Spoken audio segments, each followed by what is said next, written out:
I think we're good. All right. We're doing something new. We're trying a triple feature. What's that? Well, it's in the name. Triple, like, you know what a double feature is, right, guys? We'll, like, do that, but plus one, triple. I know it's a lot of work for you, Wolf, so let's get into it. Welcome to the Dingus Den.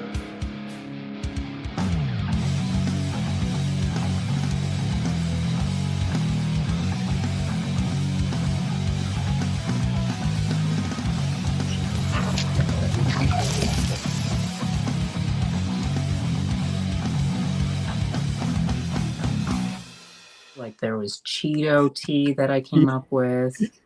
I was gonna say, I already heard the Cheeto One of tea. them I came up with would actually sounded good. Oh, it was like cinnamon toast tea. You know, like how you take toast and you put butter on it, and then you put the cinnamon sugar on it. It's like that, but tea. Yeah, I don't know. I'm just trying to find ways to make tea already better. Off topic. I don't think you're making tea better by putting cinnamon toast on there. I'm just saying now. There's no other way. There's no other way to make tea any good if you don't just like flavor it up. True. Oh. I'm sorry, I'm anti-tea, but my mom did tell me that she thinks I should work in a tea house because it'd be quiet, and I like the quiet. Tea's so good, fun to drink though. It's nice and soothing, and is it though? Because every time you take a sip, you just go, "I wish this was something else." I like it, so it's okay. It's okay. It's good to be wrong. Fine. Okay, welcome to No Hair Talk. We will not be talking about hair. Well, we have two rules. Lana's not really in the episodes a whole lot anyway, so you're right. That's true. It so helps. Whose hair are we going to talk about? Lex's, of course. That's what I thought of. Yep. Oh. Obviously. Oh. Maybe that is the secret. Okay, I know we just said, but maybe that is the secret that, like, Perry uncovered, is Lionel's hair care routine. Worth millions. Yeah. It could be, yeah. Yeah, sure. Okay, that's the end of the hair talk. All right. Yeah. So, like I said, there's no show last week because some technical difficulties, but we're back now. And instead of deciding to just talk about Perry, we decided that we want to try talking about 3 episodes because I definitely, even though I really liked one of them, I also kind of just, we kind of had the consensus of how much is there to really dive into with some of them. I only feel like there's really only kind of one that we could really dive into of these 3. I mean, we can dive into it. I agree. I think we're pretty good at it. That's also true. I agree though, Spencer. I think there's, unless we disagree on which episode that is, I think there's one that we can really dive into, and the rest kind of just overview. There's one we don't even have to talk about. It's the last one, right? Yeah. Yeah, that one was rough. It was fine. I will say yeah, it was solid. I enjoyed that it was kind of like a return to form in a way, but that also I agree. You know, but it was definitely a decline in quality from the last 2 we just watched. I also have thoughts on the second one. Like if I were to rank the 51 episodes, this would be in like the bottom half for sure. I was gonna say, I was looking up some things about that second episode we're about to cover, and I saw that was the 50th episode, which is interesting. Yep. So yeah. Well, I also told you that. Just don't listen to me. Pay attention. Or remember anything I say. Which would be really good if you were my there goes the sun again. It'd be really good if you were my business partner and I was trying to swindle you out of money. Like, I could tell you anything and you'd just forget. So It works out. That's funny. But yes. Before we get started into these episodes, just a quick reminder, a little bit of house cleanup as have to do. Make sure you hit that like and subscribe button for everybody here. It helps out the channel. Also, I have all sorts of stuff coming out. And so make sure you just check out all the other cool comic interviews. I have a lot of comic interview and Dingus questionnaires and stuff. I mean, that's particularly come out over this last week, and a few still recorded to come out next week. And so really appreciate anybody that goes check out that stuff. Especially since I'll plug it at the end as well. But I last night I just talked with the writer for the new Masters of the Universe comic that's coming out. So that was really cool. So go check that out, which is going to be out next. Yeah. You didn't tell me you were doing that.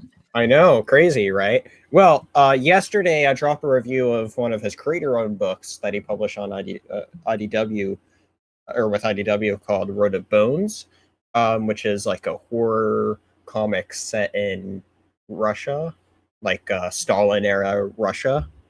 And so it's a prison escape horror book. Anyway, I did a review of that, and then last week that I just released yesterday, and then that last night I got to talk with him. His name's Rich Dowick, and yeah, he's writing first 3 issues of a new Masters of the Universe series, where those 3 issues in particular is it's a Skeletor centric story, not necessarily the origins of Skeletor, but kind of still to my understanding earlier Skeletor. And so we talked a lot about Masters of the Universe stuff. And then we got into some other things there too. But yeah, it was really fun. It was a great one. I genuinely, I think all the interviews I've done have been really good, but I think that in particular has been one of the best ones so far. So I think you all should go check it out. So anyway, I don't want to spend too much time talking about that. I'll talk about it again at the end. But yeah, like and subscribe so you don't miss any of that stuff is the point of why I brought that up. So. But let's talk about these Smallville episodes. I've got a solar flare happening. My powers are going to be all out of whack throughout the whole thing. Oh, that's funny. Also, welcome back, CG Anime fan. Great to have you back. Hey. Saying hi, Perry is a really good episode. I agree. We're about to talk about Perry, as that's the first of the 3 episodes that we're going to be covering tonight. And I will also say, I agree, it is a really good episode. I will also say, of the 3, it is my favorite of the 3. And I will also say, or I will also agree with your second comment of Michael McKean was a great choice to play Perry White. I thought he was great in the role. It was a huge bright spot. I was going to say, if we end up doing another guest star of the season, that's going to be hard for me to. I was going to say he's a front runner for sure. You guys do know he is Annette O'Toole's husband, right? I found that out after I watched the episode. That's pretty cool. Wait, hold on.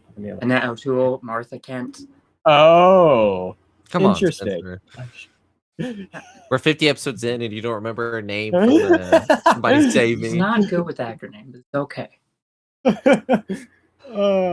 I'm terrible with names unless it's one of the 3 big stars in anything. But yeah, that was pretty awesome. Yeah, that is cool. No, I was a fan of Michael McKean from. I haven't watched all of Better Call Saul, but I've seen the first 3 seasons where he was a prominent character in those 3 seasons, and I really enjoyed his character in that. And it bugged me because when I was watching this episode, because it's been a year or 2 since I watched any Better Call Saul, and so I was watching this and I was like, I know this guy from something. Where the hell do I know this guy? Who's bugging me? And yeah, I looked it up because I realized I know nothing else from him other than Better Call Saul. So, but yeah. Smallville. Yeah. Perry White often feels like an afterthought in Superman adaptation, so it's cool to see an episode of Smallville give him something to do. It was a very cool. As far as I think guest star centric episodes go, I think this one ranks up very high for me across all of them. Yeah. Well, and also seeing him out of his before how we know him. He's out of That was his interesting element. too. No, that was cool. Yeah, he Yeah. was kind of like the villain. I mean, there wasn't Well, Yeah. really a villain in this episode, but he was like the antagonist throughout the episode. Yeah. He kept sticking nose in business. Yeah. But when I first watched this episode, like I was not. I guess I must have seen his character on Superman the Animated Series because was my first introduction to Superman. But like this was one of those occasions where sometimes Smallville will do this thing. This might have been the first instance of it. Actually, no, it wouldn't have been. Maybe it would be. Okay, where they bring in a legacy character, a character from the comics, and they have them say their name, and then it wouldn't be the first time because there's Clark Kent. And okay, never mind. The point is that they have them say their name, and then they do some swelling music after they say their name, and then cut to credits. And I was just like, for someone that's not like a reader of the comics or anything, like that just fell flat for me because I'm like, who? But now I know. Yeah, I can see that. Michael McKean had another DC role before Smallville. He voiced the Joker from the episode of Batman where kids imagine that what Batman's like, and one can imagine it's a campy version of the Joker. In Interesting. what show? It just says of Batman. Would that be the animated series? I mean, I don't know what other Batman animated series there have been before this, because you have to keep in mind that was the first animated. I was gonna say, did Batman. Beyond start before this, or was it after? It was before. around the same time. Well, no, it would have been before. Oh yeah, 99. So maybe that. I don't know. All right. I have to look into that. It's interesting. Yeah. Just do that. Michael McKean Batman. The new Batman Adventures. Just got clarification. Thank you.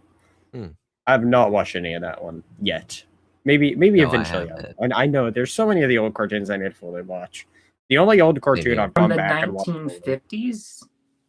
No, the 90s. The one I found is from the 90s. The 1950. He voiced the 1950s Joker. Oh, you're saying like okay. He was in Batman Beyond, and he voiced a guy named Ian. So I do know a fact, even though it was a guess. There we go. That's funny. But what I liked about his parry is like throughout the episode, I kept going back and forth between like, oh, I like this guy, and then I'm like, no, he's a jerk, and then I'm like, I like this guy. Like there was a charm with his character throughout, and especially once you learned sort of his backstory and what happened, I started to go, okay, that makes sense. That's why he's this way. Yeah, no, I really enjoyed him. I thought he was great in this, and it was just awesome to see. So I just had one problem. Okay. You go into an episode that is called Perry. And where's Perry? Hey, where's Perry? So you're I right. Referring to him as the less buff Perry as I was watching the episode. Okay. I don't know. That's something that anyone's gonna get other than me. But if it's what I think you're referring to, I don't get it. That's okay. There's many things I don't get. Like what is aura farming? What does that mean? The villain. Yeah, like the villain in that like last episode. That was on the last episode thumbnail we did. Oh yeah, like he was aura farming. The term, there's also Laura, so not like the name Laura, but like aura that has lore to it. So like that bad guy had Laura to him. So he had Laura. Yeah. Aura lore? Yeah. That's what the kids are saying, Why did they say it? And why is a cap a lie? So people are like, Yeah, blah I don't blah know. blah, no cap. And then they say, "Are you capping?" Like, what is? Why? I know it's so hard to keep up with. So I'm gonna look up what does aura mean according to Google. if the Smallville characters started talking like that, I would just throw my TV out the window. Imagine means- actually having a sitcom that like uses all that language. I'd be Oh. like, I would think oh that my God. ChatGPT wrote it. Probably. Dude, in 20 years, we're gonna have sitcoms written by kids nowadays, and it's gonna be no cap. Oh my God. It's terrible. But it won't. That'll have to be like a retro show then, because it'll be Oh, different by true. then. I was about to Dang say. They'll be the old people. Oh God. There's gonna be new words, and they're gonna be like, back in my day, we just had aura. When I hear all this stuff, I like think, are they going to be saying this when they're in their 70s or something? They'll be going down the road and going, no cap. Or like they fall down the stairs, like no cap, I just fell down the stairs. Oh my God. Negative aura.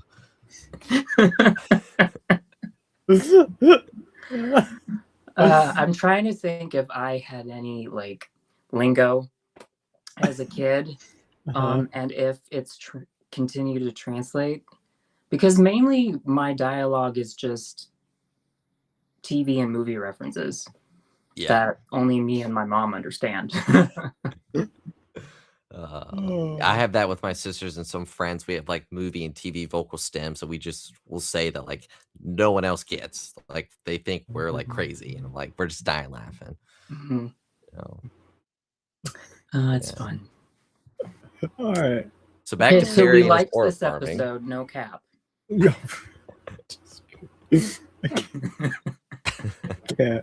You know, yeah, it was a great episode. It was missing. Yeah, you're right though, Ian. There's no platypus involved, so that wasn't. Maybe right, he Billy. saw a platypus at the bottom of his shot glass.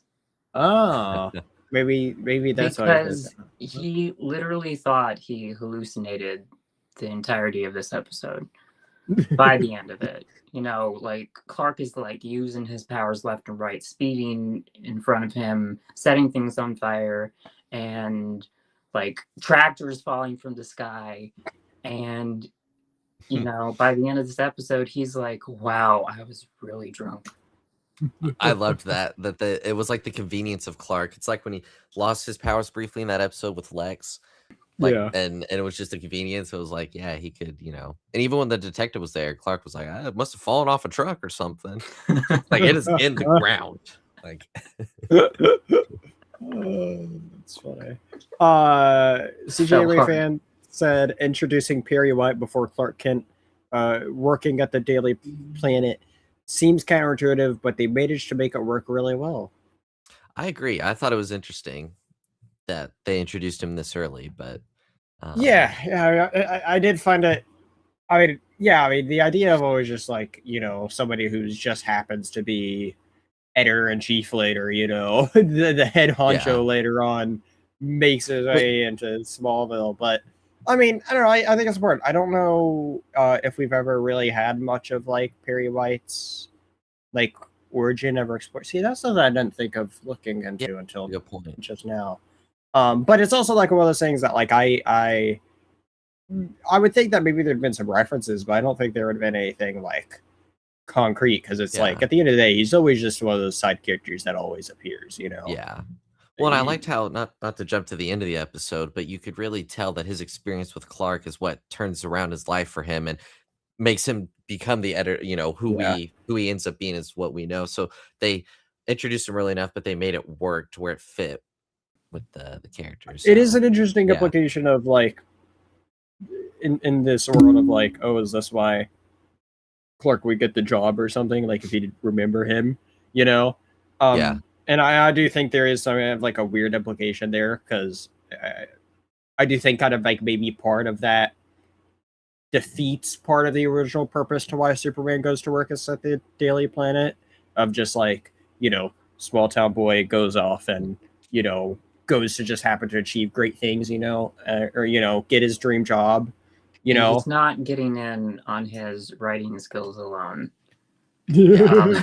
There was one scene where, and I don't even remember exactly what led up to it, but Perry pulls out the torch and and he reads from it. He says, "School board approves new gym mats, written by Clark Kent." I know I was riveted. Yes. It's funny. But yeah. And it was cool to see him with Chloe as well. Because she that as she said, he was the type of writer that she wants to be. So it was cool to see that for her. And also for her to kind of like, I don't know if she also kind of set him on the right track. She at least reminded him of like who he was and who he could be again. Exactly, yeah. And that's an example of the great character moments we get with Chloe this season so far. Instead of her just being there's Clark. It's like she's actually helping people. Like, yeah, yeah, actually getting some stuff. Even with Lex, he didn't have a lot of screen time, but it was like meaningful. It was like important in time with the Doctor and even with Perry. I would also say that this actually, I think of all the episodes that we are reviewing, I think this also had the best Lex subplot of them as well.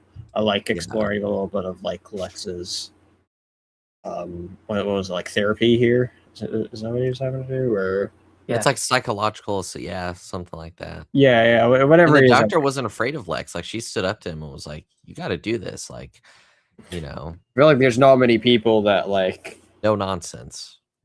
Yeah, I don't feel like there'd be many people do that. Being able to like with somebody that has so much power over you, like he could fire her instantly. Literally.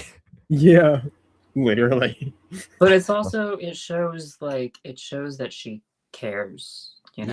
That she's not just there for the paycheck, because as he even said, like, I'm required to do 5 of these sessions for the insurance to approve, blah, blah, blah. And that's our last session. And she's still even trying to say, hey, you need help. Yeah. Well, I think we all can relate getting a bit defensive sometimes when people are close to the truth and we don't want to admit it ourselves. Yeah.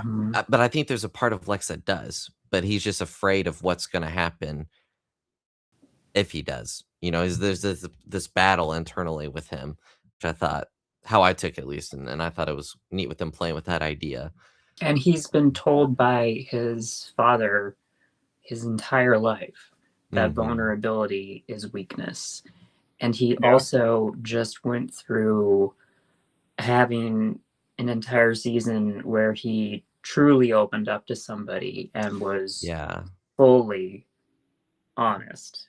Like, even after he stole from her, he's like, hey, I did this. I'm sorry. Like, here's what you've been looking for. Yeah.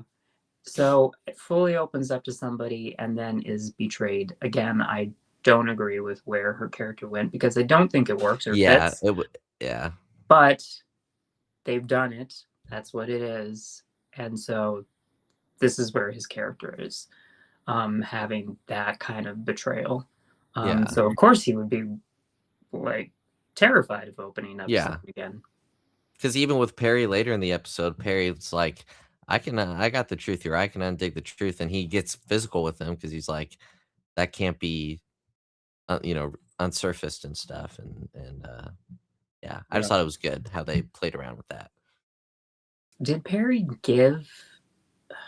because Perry went to Lex to give him the story, because we find out that the reason that he's become this drunk that doesn't care about hurting anybody and just, is in it for the job, is because he had this story.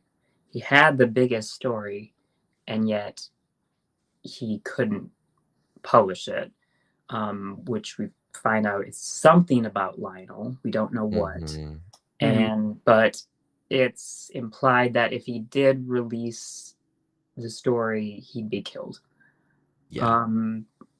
And so he goes to Lex and he's like, I'll give everything I have to, because he's found something better. He's found Clark. So I found that interesting, but also, like, did he give Lex anything? Do we find out if he gave Lex anything, or does Lex brush that off? That's a good If I remember correctly, he just brushed it off. Okay. But I do feel like it is what has, like, over these next 2 episodes, Lex has been, like, digging in. He's, like, has an investigator. He's looking at stuff. Team specialist. Team specialist. Well, one specialist. One specialist. But yeah, he's, like, looking into him. So I feel like that definitely spurred him on, that there is something big here. And it might have something to do with his parents, which we find out. I just noticed, Spencer, you have the pause on the door. Look at the sticker thing on the door. I just noticed that. I missed the red cape. I don't know what this is. It's the Smallville crow, and it's holding up the torch. Yeah. Oh, yeah, I guess that makes sense because it's a torch, but it's just interesting. I know. Symbolism there. Mm-hmm. I was like, what are you doing here? Yeah, no, I never noticed that the Smallville crow has a old school Superman S on it almost. Yeah. So okay. I thought my mind was playing tricks on me because I thought I was like, wait for a moment. It does look like that. That's cool. Hey, there's Perry. Yeah, right. Yeah. Exactly. He's masquerading as a crow. Perry the crowdopus. Oh, who would be in the if this show were, what is that show's name? Oh, Phineas and Ferb. Yes, if this show were Phineas and Ferb, who would Dr. Doofenshmirtz be? I've never seen the show, so I don't know. Wait, you haven't? What? But you're a child. You're a little baby boy. Andrew, we did Just never got around to it. I guess it is like old now. No. I watched. They just revived it though, right? They did like a. Okay, if you're gonna go watch any, you gotta like go back and watch. I mean, I don't know how the new stuff is. I know the creators are back, but like, oh yeah, genuinely, you can't beat a lot of the old. I mean, I'm not a connoisseur of the other Star Wars show, but I like what I've seen. I loved. I've watched a good bit. I know I've seen a good bit, and I'm pretty sure is from when I used to stay elsewhere and had cable and watch some of it there. Is probably where I watched a lot of it. That's where I watched it too. Like we had satellite TV for a very short amount of time because we never had it when I was a kid. And they finally got it at my parents' house after I moved out. So I would occasionally be there in like 4 a.m, just like the only thing that's on Disney Channel. But you should go look up some clips of Dr. Doofenshmirtz. Yeah, I was gonna say I have seen some. Yeah, it was one of those shows I just missed it when it was on, and I just never got around to it. I have seen clips here and there. There are some stuff. I don't know how good of an entry point it is, but I remember the movie being really good and also really sad. Like at the end, I remember breaking my heart at the end. Well, that's sad. But like, because it's so well done, especially with how it handles the end of it. That's one of those things that stuck with me for a while. Handles but what? I also don't know what. Handles what? I just remember it handled the big end part really well. Okay. I don't know if it'd be a good entry point though, because I don't remember if it served as a show finale, but it certainly felt like it. In a regard, from what I kind of remember of the movie. Honestly, every episode was the same thing, so really what would there be to like miss out on? I'd watch a few episodes of the show before you watch a movie, is what I'll say. Yeah. But you should go watch it. I might end up going on a deep dive now that we're talking about it. I'll be like, oh, maybe I should go put on some Phineas and Ferb tonight. I would say of like more recenter cartoons, because like I still think like the 90s is the best era of cartoons. Yes. But like, when did Phineas and Ferb begin? Like 05, right? Darkwing Duck. Or 07? Yeah, because I think like 90s and then 07, bleeding yeah. into early 2000s is like the best era. But you still got some, I'll say a handful of great cartoons. Wow, after. its 20th anniversary will be next year. Oh my god. That's crazy. And I was 2 when it came out. Oh my god. I was a wee lad. CG Anime fan thinks Lionel Luthor would be Heinz Doofenshmirtz. And also said, coincidentally, I recently got a plushie of the sister, whose name is Candace, from Phineas and Ferb for my plushie collection. That's awesome. You have a plushie collection? You should send us a picture. Where can people send us things? Twitter, Instagram. I was about to say, I there is a Dingus Den account on Twitter /X. Twix. Brush the dust off. And I'm also on Instagram and Threads are the main socials I'm on. At least the Dingus Den is on, I should say. Send us a picture. I want to see. So also, I want a Lionel Luthor plushie. I'm sure you can find one on Etsy or something. That someone has hand crocheted. Ooh. That'd be nice. I did do a review of the plushie on my channel, if that helps. Okay. Well, okay. Sure. Let me see if I can. How do I do that? Hold on. I see how to do it here. Hold on. I see how to share the channel. I'm gonna put a channel link in the comments there to it, and then I'll also put this in the chat so you all can go to it. So cool. Thanks. Oh, thank you. We'll do that. There we go. We appreciate you for being here. Absolutely. Yeah.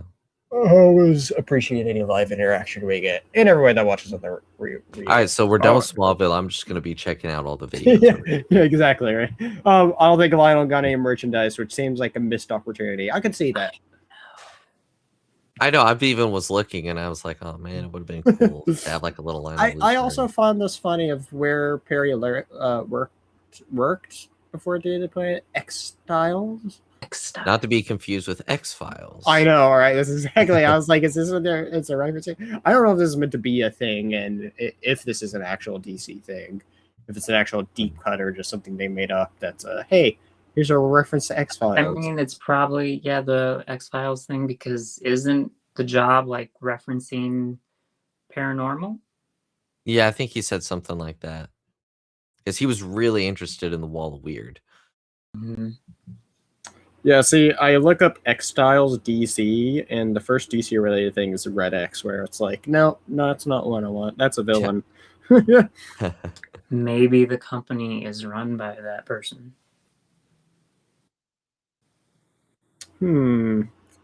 Guess we'll see. Dun, dun, dun.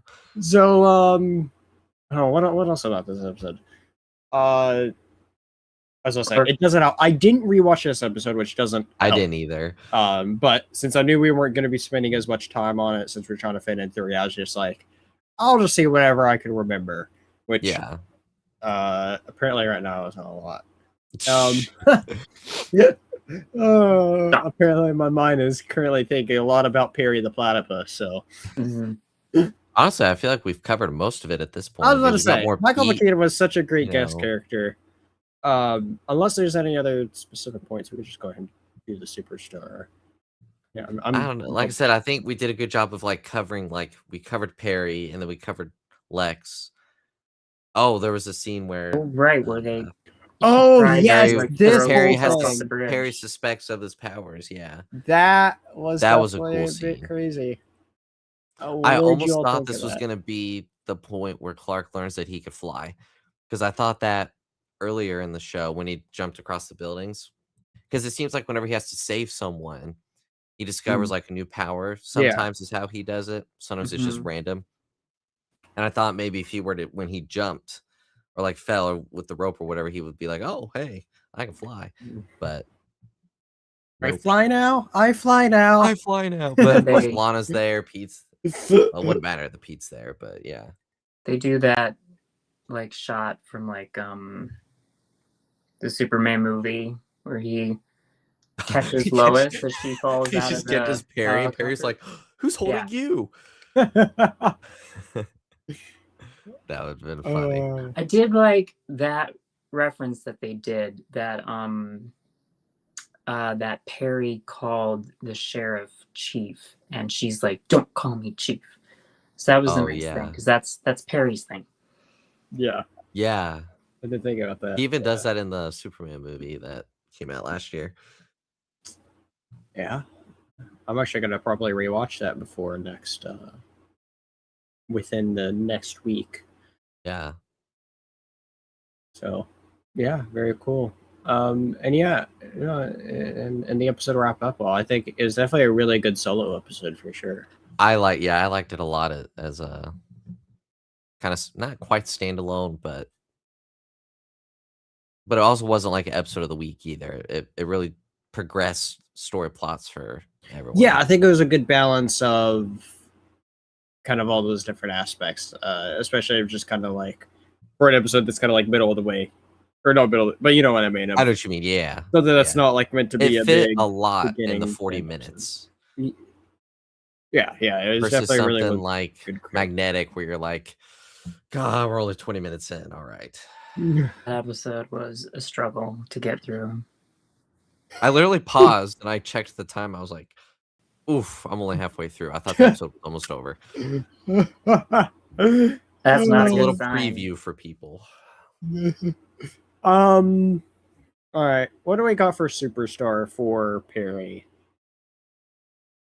I know. I mean, I mine's feel like Perry. Like, I I feel was like about that's to kind of say, an obvious one. I was gonna say, I know it's kind of obvious, but it's also kind of like, how for me could you not pick him? Especially, I mean, I think there's an important thing too of not is it just great seeing Michael McKean, but I am somebody that does believe in the general thing of like people can redeem themselves, you know, and we do get to see that, and we've seen there's a lot of big name people and stuff that like, you know, they didn't come from a great place, and then like look at where they are now, you know. Exactly. And so seeing that as kind of like, I think the main message of an episode was awesome.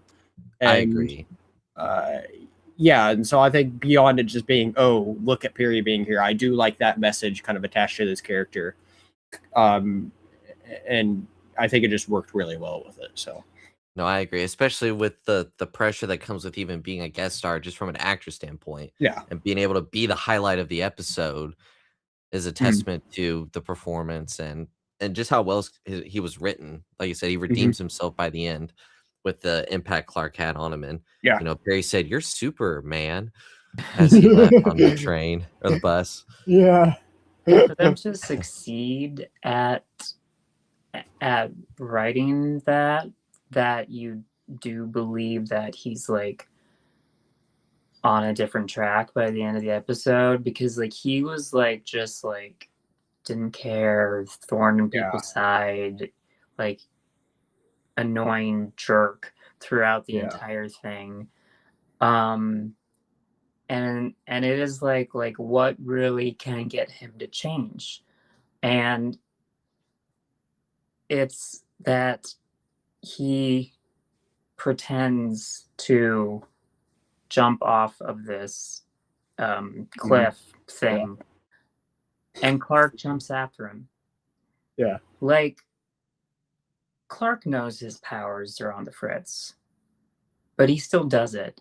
And none of them knew that he had a little bungee cord thing wrapped around his leg. So he knew that nothing was going to be wrong, but that someone leaped after him to try to save his life when he's been such a pain, that would have a dramatic effect on anyone, I think. Yeah.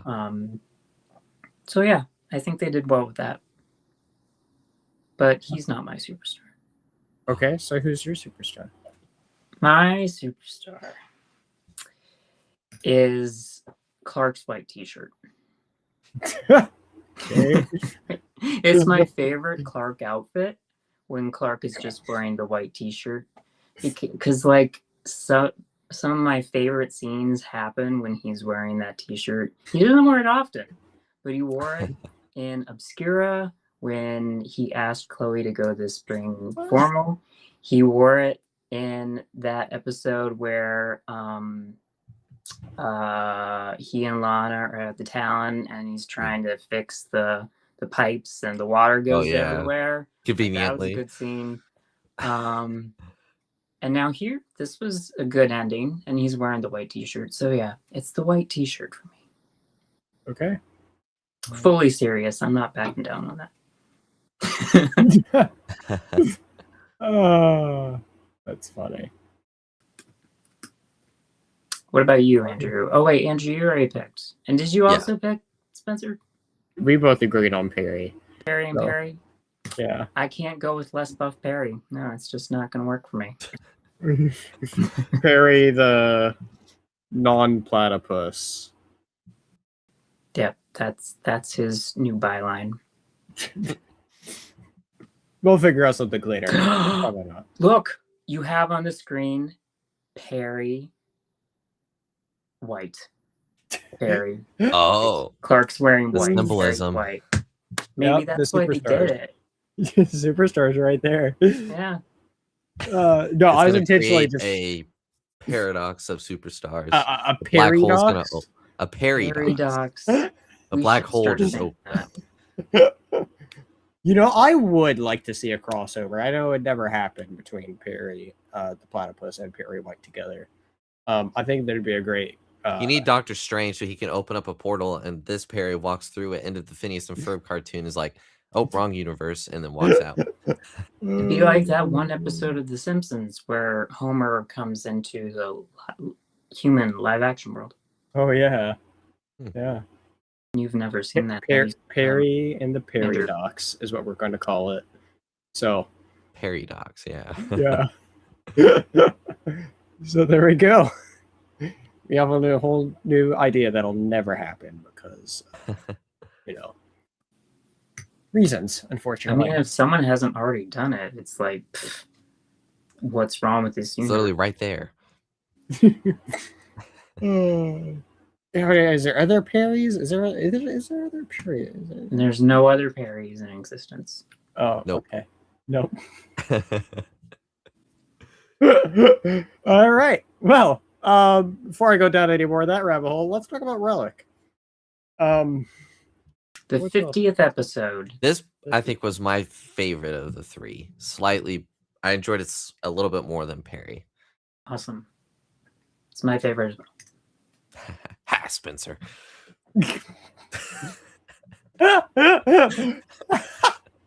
Not like we're teaming up on him. We all teamed up. CG Anime fan said there's been a lot of DC Sonic crossover stuff recently.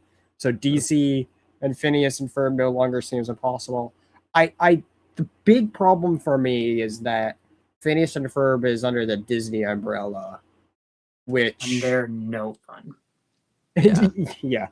Well, because that's the thing. Sonic is comic wise, we're with IDW. Wait a minute. Are you telling me that we can have a Superman Spider-Man crossover, but we can't have a Perry Perry? Well, I don't know. Maybe we'll have to. Although technically, Spider-Man is owned by Sony. Yeah. But only the movie. Only the movie. Only the movie. That's a whole other conversation. I was going to say, that's weird. That's a whole other bowl of special. Yeah, as far as comic stuff go, Marvel has rights over all their stuff still. And so, but it is weird though, because I don't know. Disney recently, though, have been licensing out a bunch of their like Disney original properties to Dynamite, and so like there's been like they've done 2 or 3 books. Gargoyles. Yes, there's been Gargoyles recently, which I think one of the main creators or main creator of has been writing a lot of that stuff. Greg Wiseman. Yeah, and then I know there's been there's a Scar series, and there's been a couple other Scar Rar. Scars and I'm trying to think of a line from Lion King, but Lion King Scar. Yes. All right. Rar. Okay. Rar. He does not rar in that movie though. I was about to say, I was like, what's the... I thought that's maybe what you were trying to go for, but I was like, what's the actual thing he says? How do I not remember something? Precisely.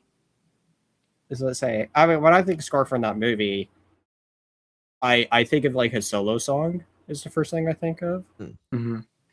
And so be prepared. Anyway. He also enjoys the song "I've Got a Lovely Bunch of Coconuts, Steel Lady." Okay, sure. But no, all I was trying to say there with Dynamite is Dynamite's been publishing a bunch of Disney stuff, but I don't know where something like Phineas and Ferb would go to. I don't know the last time that's ever been. Like, I feel like Phineas and Ferb has happened as like a more kid-centric comic. I don't think they've done anything beyond something like that. Like something that's like purposely on like a smaller format meant for kids, you know. They should do a Batman Beyond-esque version of Phineas and Ferb, like futuristic. That is kind of what the movie deals with. Oh. It's interesting you say that, but it would be interesting to delve into that more. I should go back in time and give them that idea, and then I get paid for it. Oh, that's funny. Superheroes met the Nesquik rabbit, who was a drink mascot. So weirder things have happened. This is true. Who's met Quickie? Isn't the Nesquik's rabbit named Quickie? Is it? I think. I don't know. I'm not a. I don't. That is area of entertainment I don't know well. Quick or Strawberry Quick? Choose. It's been a very long time since I've had any. Yeah. I will just say strawberry because I've had like strawberry things more as of recent. Have you ever had Strawberry Quick, Andrew? No, I don't think so. Not off the top of my head. And then you haven't lived. I need to do a Phineas and Ferb marathon while drinking strawberry Nesquik. Yes. Yeah, there you go. You can get it like pre-made or whatever. Like you can just buy the like already. It's already pink. That's what I think of it. If you get, this is how I grew up. Is we had we had these canisters of pink granules, like sand, that you would spoon out and mix in. Oh, okay. Those canisters are kind of like a relic. Yeah, basically. See what I did there? I was gonna say, you don't see stuff like that too much. You don't even have to mix it in with anything. You just eat the pink. You mean I have to do it myself? Yeah. Oh. Speaking of, was Lana wearing pink in this first scene? What? It's important to find out. Just give me like 5 seconds. Nope. I don't think so. Nope. Nope. She went with muted blue. Yeah, it was wearing a blue sweater. Yeah. Nope, it's like a blue blazer. Yeah, I was like, what high schooler? Because she wears that in the next episode too. She does? She wears something very similar to it at the fair. I don't think she would ever re-wear clothes. Like, wow. She is a lady. I don't remember. As we find out in the next episode, she's raking in the dough and she's also embezzling. True. So she spends it all on so that she never has to wear the same clothes twice in a row. All right. So what did you all think about this episode? I know you all ganged up on me and you're like, it's your favorite episode. But other than that, what else do you have other than... Well, I just liked all the kind of lore that we learned about, not only, I don't even want to call it lore, but background into Clark's family and Lana's family. And how they're connected and you know, that it was like what Jor-El's kind of plan was. Because if that's been in the comics or whatever, I'm not familiar with that. With Jor-El coming to Earth first. So I thought that was cool to see. There's Also, a Jor-El really looked a lot Laura like Clark. farming in this episode. There was. By the way, Jor-El looked a lot like Clark, like almost identical. Did he? Clark. Yeah. I don't know. I don't know. There's That something picture about that they show in the paper, I didn't think it looked anything like him, but Lana must have seen something. She used AI. It was like, this looks like Clark. 1960s AI. Yeah, I definitely have some thoughts on the whole Jor-El thing. So I don't know if you all want to get into that right away or not. But what about overall thoughts for you, Ian? I've always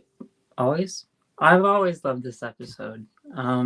It's been one of my favorites for a really long time, and it's one of the ones that I probably rewatch the most when I go back to rewatch episodes from season 3.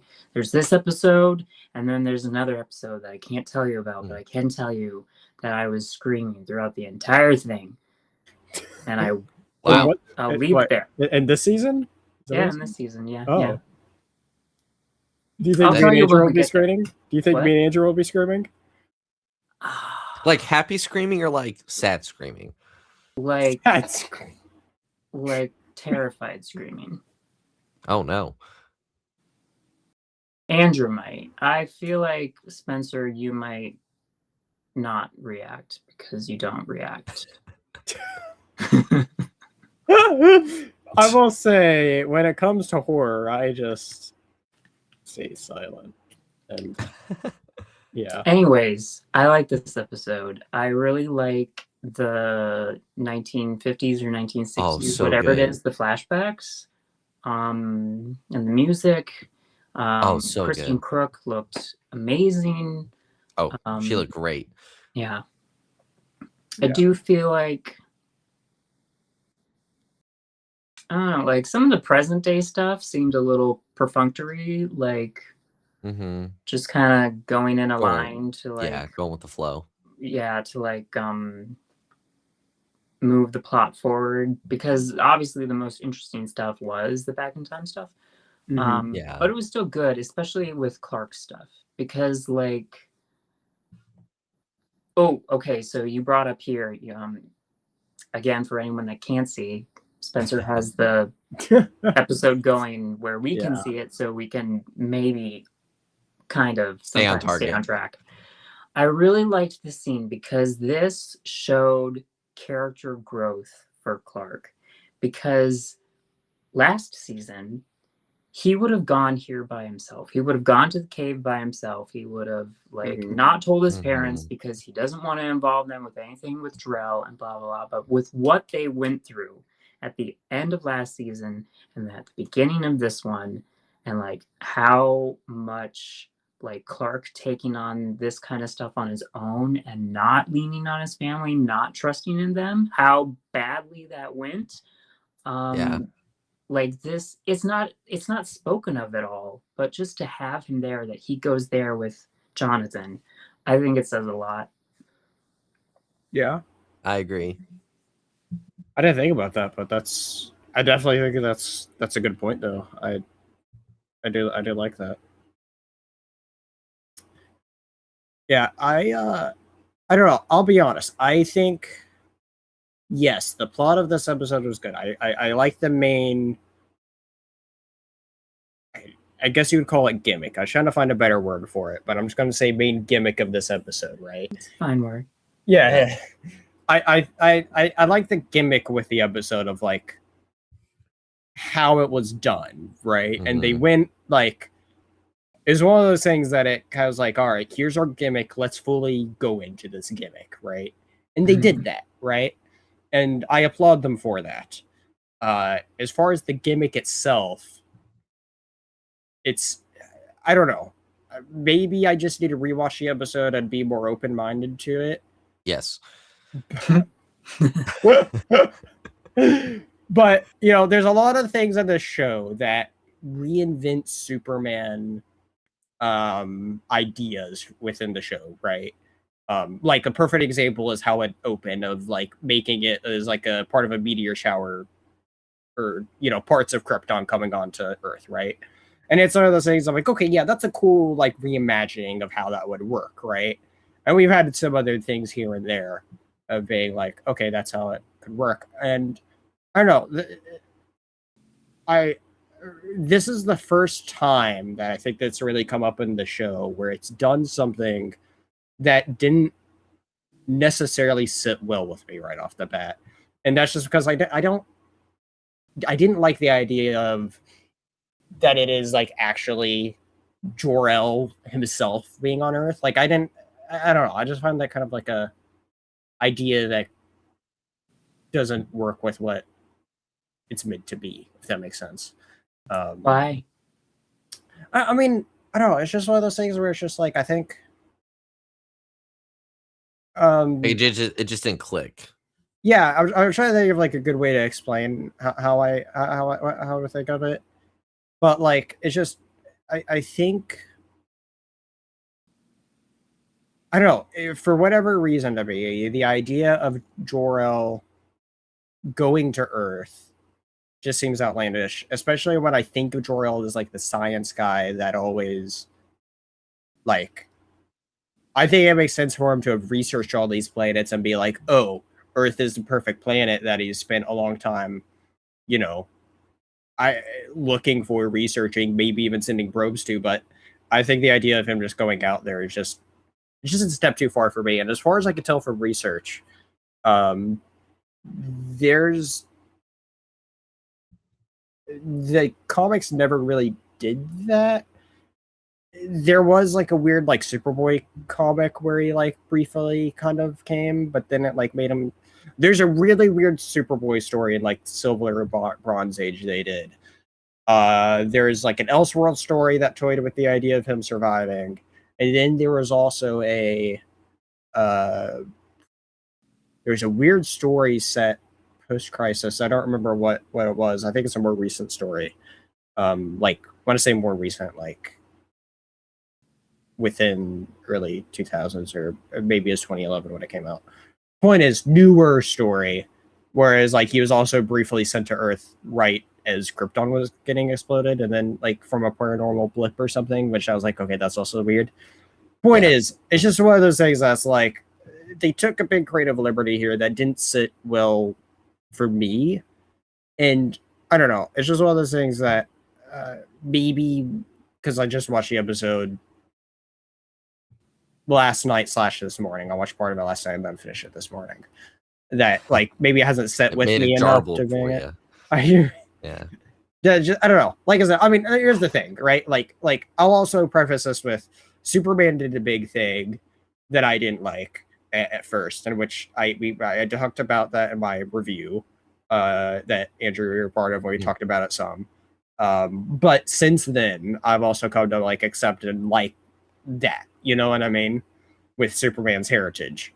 Yeah. Maybe I just need a little more time, and I could see how like it could seem like, oh, Spencer, you're overreacting about this idea of him coming to Earth, but I know it's just one of those ideas that sits with me. I understand. What made it? There were two things in this episode that made it work for me. It was when Jor-El was talking to Louise and saying how his dad sent him and he didn't want to come, and then he got attached to her and was like, "Now I don't want to leave, but I have to." Yeah. And then Clark said, I think even in this scene or one after when he got the initial surge of memories, he was like, Jor-El was more human than we thought. Like, because now they think he's just an uptight, controlling guy that's like, Clark is going to do this because I want you to. I do like that. Yeah. So I think for Clark, there's a bit of a relatability now that he can relate to with his dad. But I understand. It's definitely a different take on the lore because I wasn't familiar with it. I will also say I had an idea, and I kind of hate reviews, and it's what I'm about to do, but I hate when reviews kind of like they think of an idea of something that could happen and then doesn't do it, and then they dislike it when it doesn't happen. It's so annoying. I hate that. But I will say I thought of a really clever idea for what I thought they would initially be doing with this. Because because it's before you actually see it was Clark, right? Because you can't really see it in the first thing, or that it looks like Clark or Jor-El. You know what I mean? Because I thought it would have been really interesting of like, I know this is kind of out there, but I was like, what if this sets up a legit other Kryptonian that's been on Earth this entire time? And I was like, okay, one of the ways that they could have twisted some Superman lore that I thought would have been really cool with this is what if this Kryptonian that's on Earth and he's been hiding on Earth this entire time, and this was how we found out about him, was Zod that got exiled at a young age. That'd be cool. Right? Now I'm mad that didn't happen. I know, right? And so I thought of that, and I was like, what if it's somebody that's like Zod that was there? That didn't happen. And so I was like, okay, never mind. Obviously, I realized not too long after I thought of it, being, oh, that's not what they're doing. But I thought of it, and I was like, it would have been a cool way to like twist it and still, I think, remain somewhat faithful, because it'd be Zod exiled in a different way, you know? And so it would. I agree. It would be cool.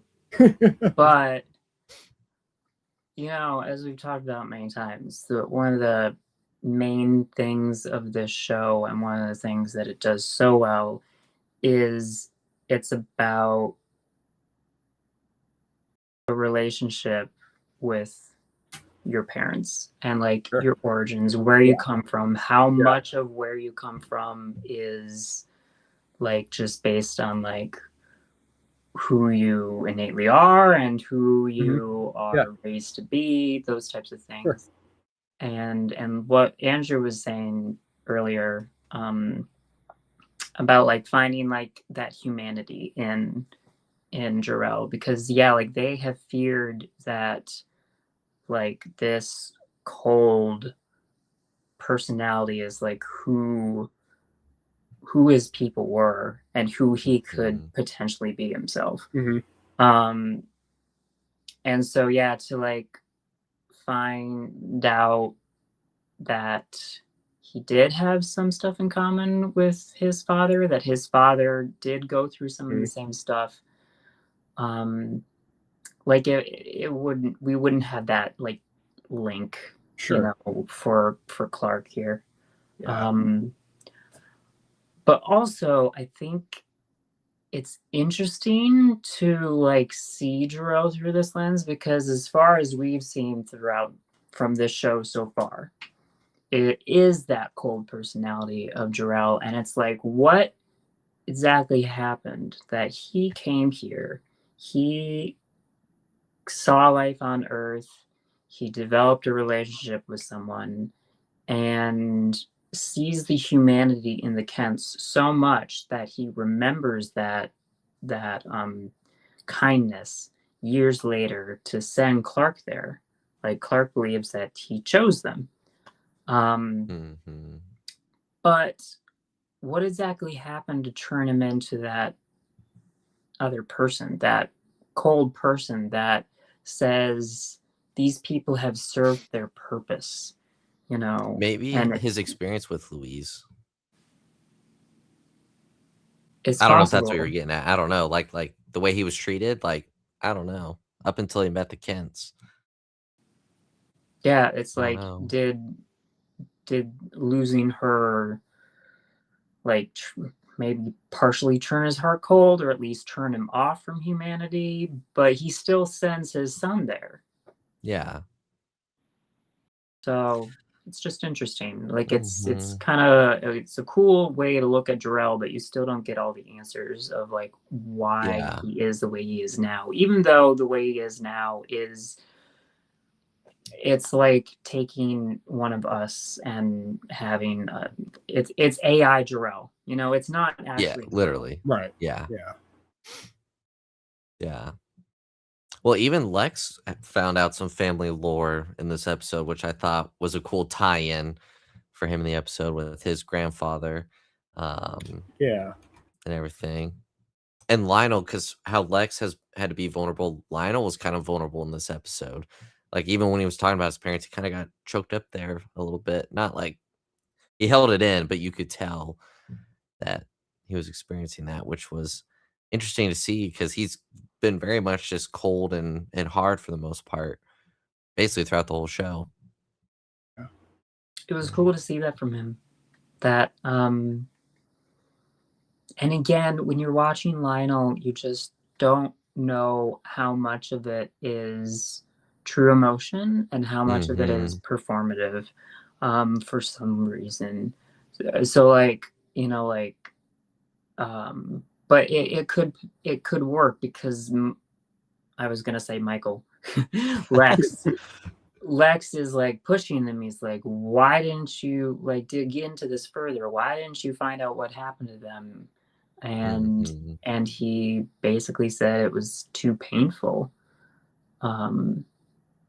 So, and as we know, just like from the previous episode, Lex kind of like runs from that pain if getting too close to that kind of thing. So it was interesting to see that from Lionel's side.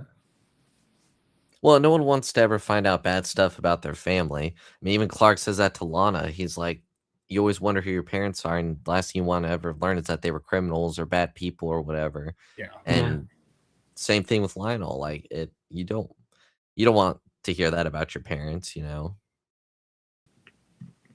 Yeah.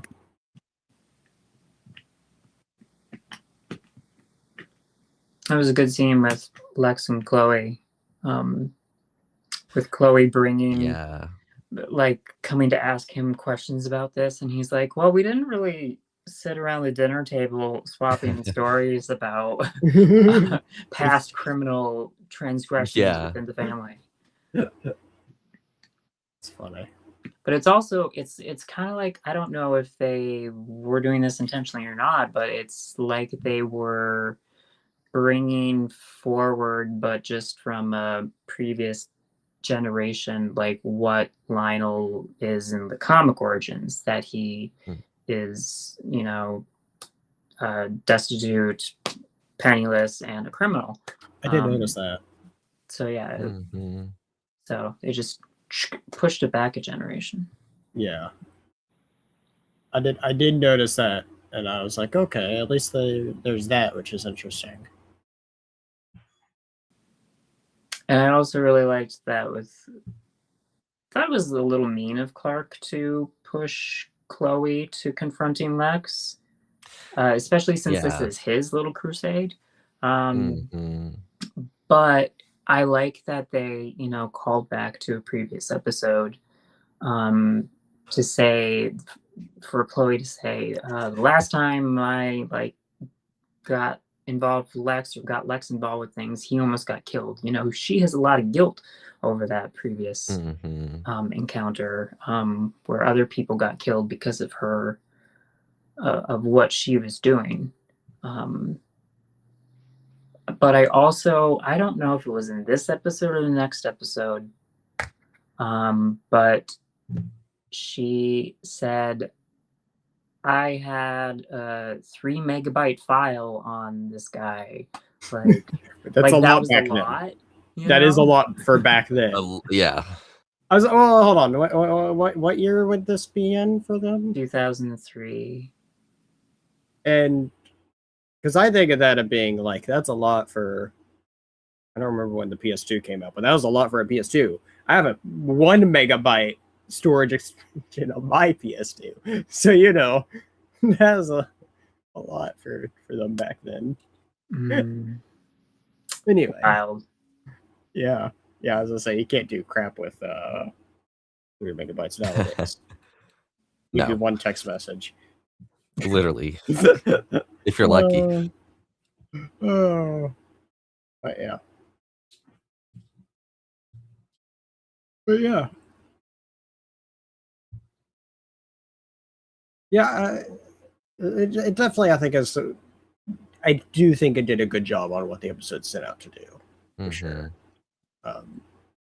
I think this will be an episode. I think this will probably be an episode I'll probably try to revisit at some point. We'll see.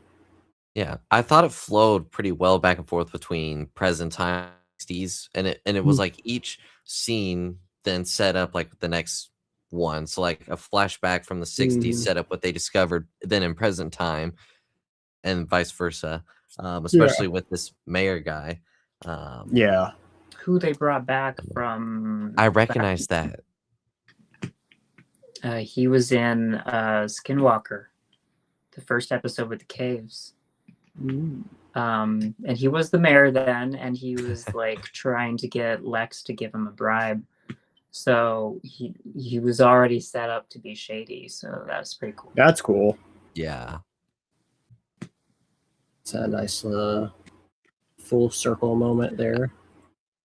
For What do you sure. guys think about Mr. Pete not believing Clark about his visions? Yeah, and I'll say that in the next episode. How many more times does this stuff have to happen before they just start believing Clark?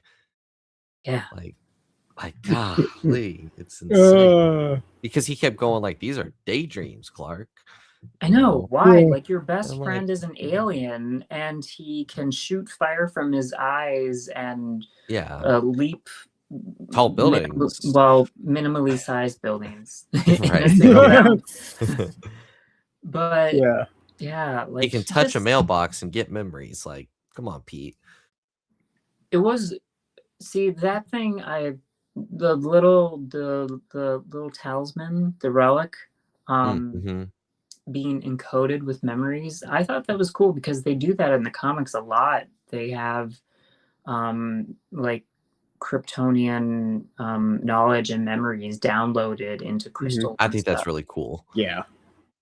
So yeah, it was cool. But I liked that in this episode, finally Chloe and Lana were like, okay, you can't just keep saying you've got a hunch. Like, what is going on? Yeah. Yeah, exactly. And he's like, he tells them the truth. Oh, well, sort of. But he tells them a half-truth. And so that was cool that he, opened up.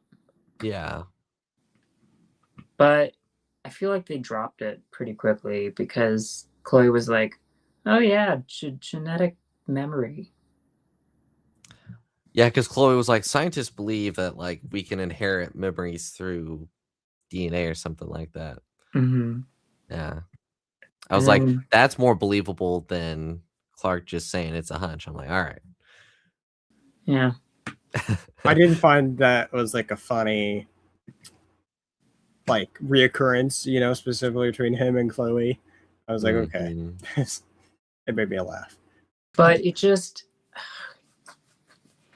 I wish they hadn't fully dropped it after that, because they're focused on the like mystery and blah blah blah, but it would mean then that was his thought, for him to have a psychic connection, at least from the way that they're viewing this. It would have to be his father, or at least some sort of ancestor that was in Smallville. It just, I don't know, maybe Chloe's filing that away for later, but they just didn't bring it up again or anything. It's just kind of, it sounds important. Sure. Yeah.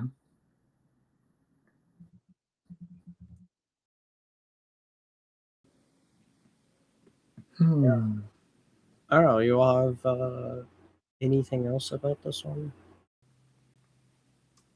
I mean, like I said, I thought it was really. I liked how Clark's clever thinking at the end. Yeah, I did like that. Yes, dressing up as Jor-El to fool I also the like mayor. that it wasn't perfect. What? I also like that it wasn't perfect. Like, his hair is not exactly the same as it was styled. So it's like just enough. So I thought that was smart that it was imperfect. Yeah. And he doesn't, especially when he was shot at and he was like, you can't kill me, I'm already dead. I was like, that was funny. Then he did the Matrix move. Literally, I was like, what are you dodging for, Clark? I don't want to mess up the jacket, Well, yeah, he wouldn't. No. That's something that I really liked. Jonathan going through his father's stuff. Oh, that was so... that he hadn't opened that box since he lost his father. And, it was just, it's nice. Like, so much of the show, as we said, is about relationships with your parents. And we don't really get to see that beyond this generation. At least Clark to his parents. So it's cool to see like that connection that he had with his father. Yeah.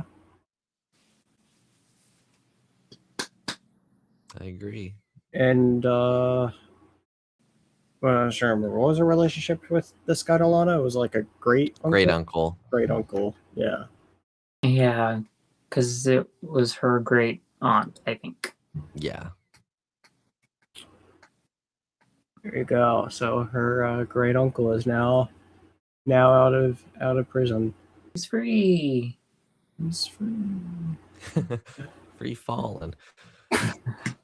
It's funny.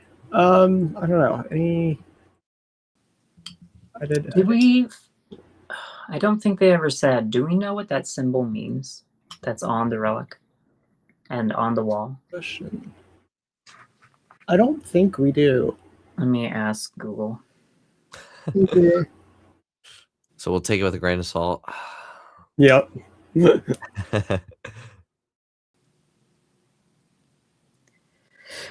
I have noticed that Google does really poorly with things where like any answer would be on like a fan Wikipedia. Yeah. It just like I'll even ask the same question twice and I'll get a different answer both times. Yeah. I'm like, uh-oh. I did notice that. I got that. So I was deep diving earlier today and like with what I was telling you about earlier of like what has happened in the comics before of Jor-El. And I've typed in the same thing twice and it gave me different issue answers. Now they were both valid, but it was like I was asking for a list. But then both times Google gave me one issue and it was different issues for both of them. And so that's funny. Yeah. But yeah.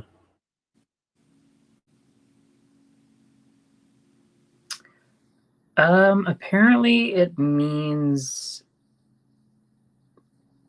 journey or quest. Quest for power. Design of the memory pendant that Jor-El used as the Kryptonian symbol for journey.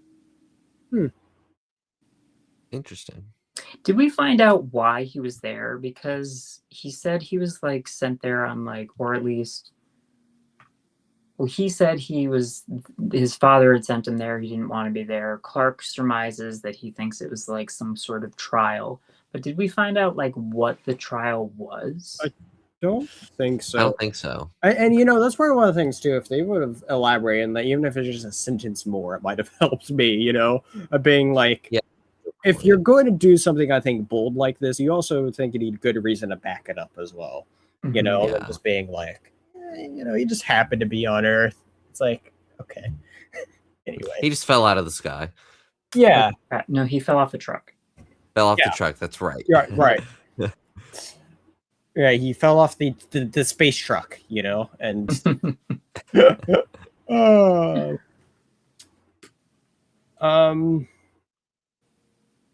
The only other thing I want to say before we move on is I really liked that scene and another callback to the Superman movie with I was gonna say Clark, but it's Joe. Joe.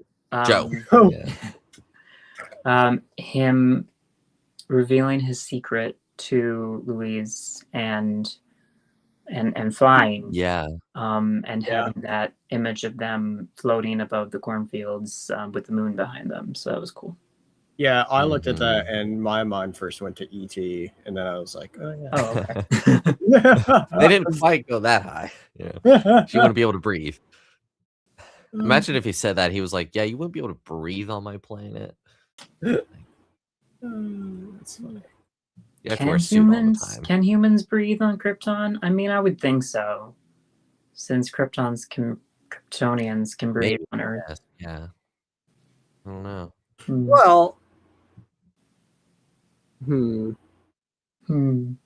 that's a good question because also, you know, one of the things I found interesting about Snyder's interpretation was, if you remember in Man of Steel, anytime they first got on Earth, it took them a moment to like adapt to being able to. And I don't think humans are built on the same way Kryptonians are, where I think we'd just die if we had to adapt. I think we would. Yeah. Well, unless it's like reverse. Like, what if a red sun gives humans the same abilities? Sure, that'd be interesting. Yeah. And what if they are linked to Earth somehow? Like, they have to be like pretty close. Might have been some big reason. I feel like that. Yeah. Some like genetic seed or something. I feel like that's not too out there. That's a thing. Especially like in the universe of the show, like Kryptonians have been like with the caves. Kryptonians have been here before, and they've like created prophecies around them. I was gonna say, I mean, it's not like also that Kryptons are the only ones that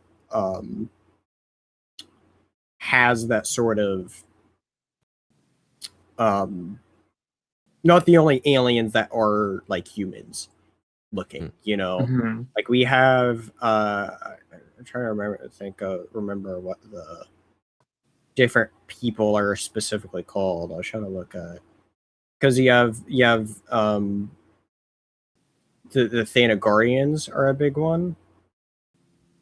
If you know who those are, Hawk Girl. Yeah. It's there's like a whole lot of them. Like it's a whole like race of them that are based in space. And then you have, I think it's the planet is Ran. The people that oh my god, what's his name? Adam Strange. What's Oh yeah, that sounds familiar. Yeah, the guy that wears the like Rocket Man. Yeah. Because there's a planet called Ran, I think, that they're from, and I'm not too familiar with that, but yeah, it's on a planet 4.5 light years from Earth, is what I'm saying. So yeah, anyway, like I said, it's not like an uncommon thing of like where they're the only ones. I know those. I actually one of the mini series in my giant pile to read over there is a 6-issue series called the Ran Thanagarian War. That was a lead up to Infinite Crisis, or part of the lead up to Infinite Crisis, and so then I will maybe eventually check out. So I have too much to read, and also not enough time.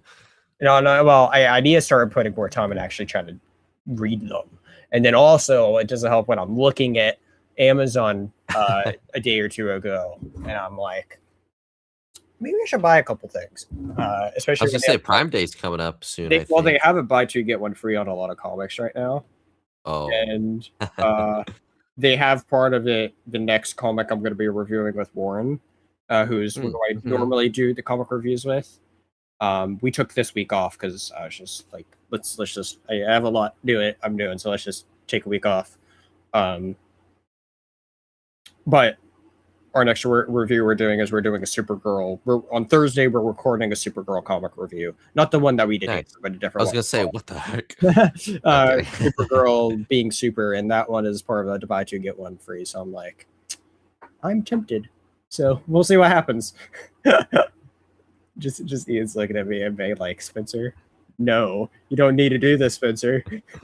No, I was just thinking of you cheating on someone by reading the same comic book with someone.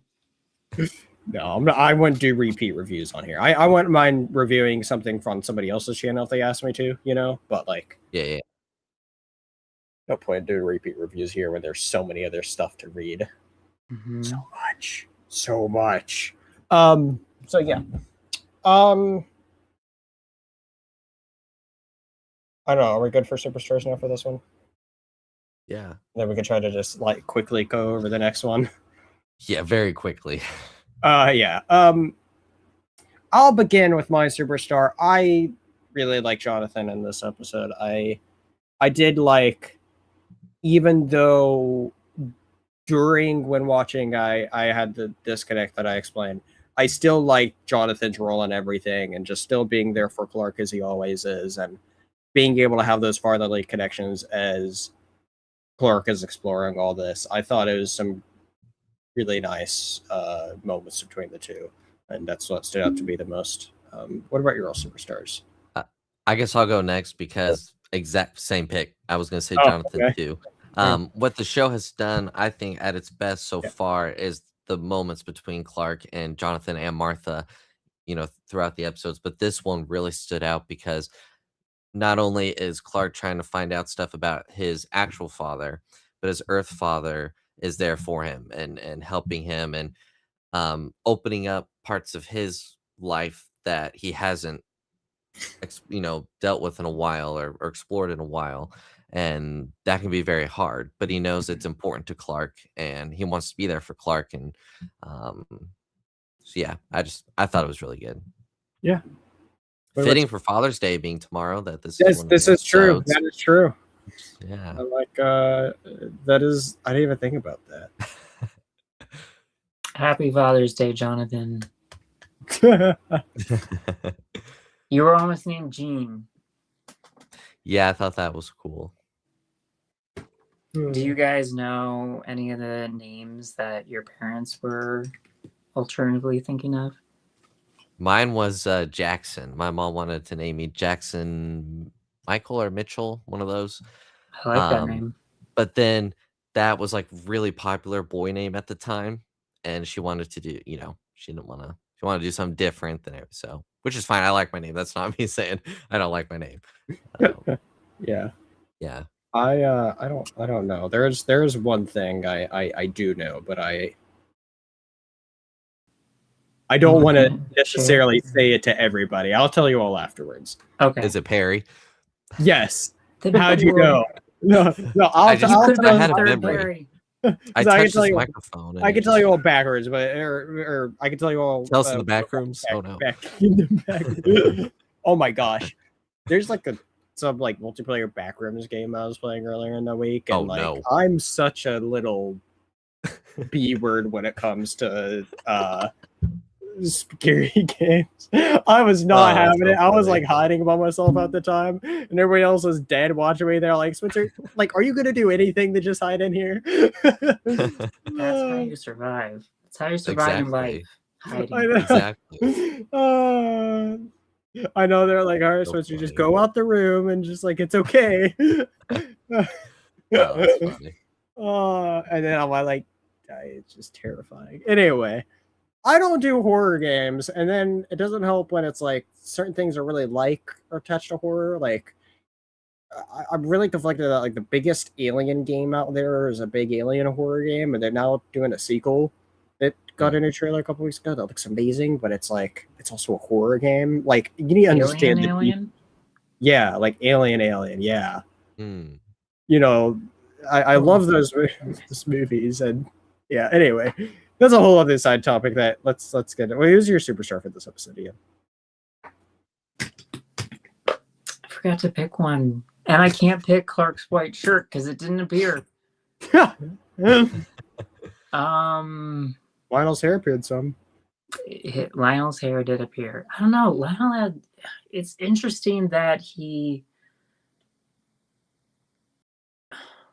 didn't feel like much of a presence in this episode, even though he had this good scene with Lex.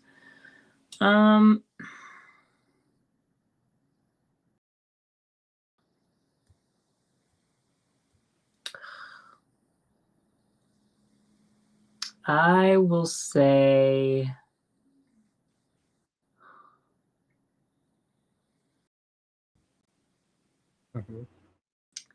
I don't know. I'll just say Lana. Lana/Louise.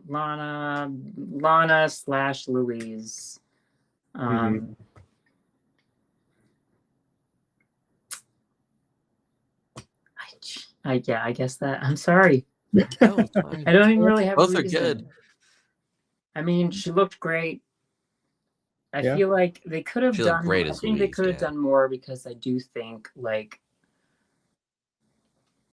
I mean, she didn't. I wish she had been able to see Louise more through Clark's eyes, how Clark was seeing it.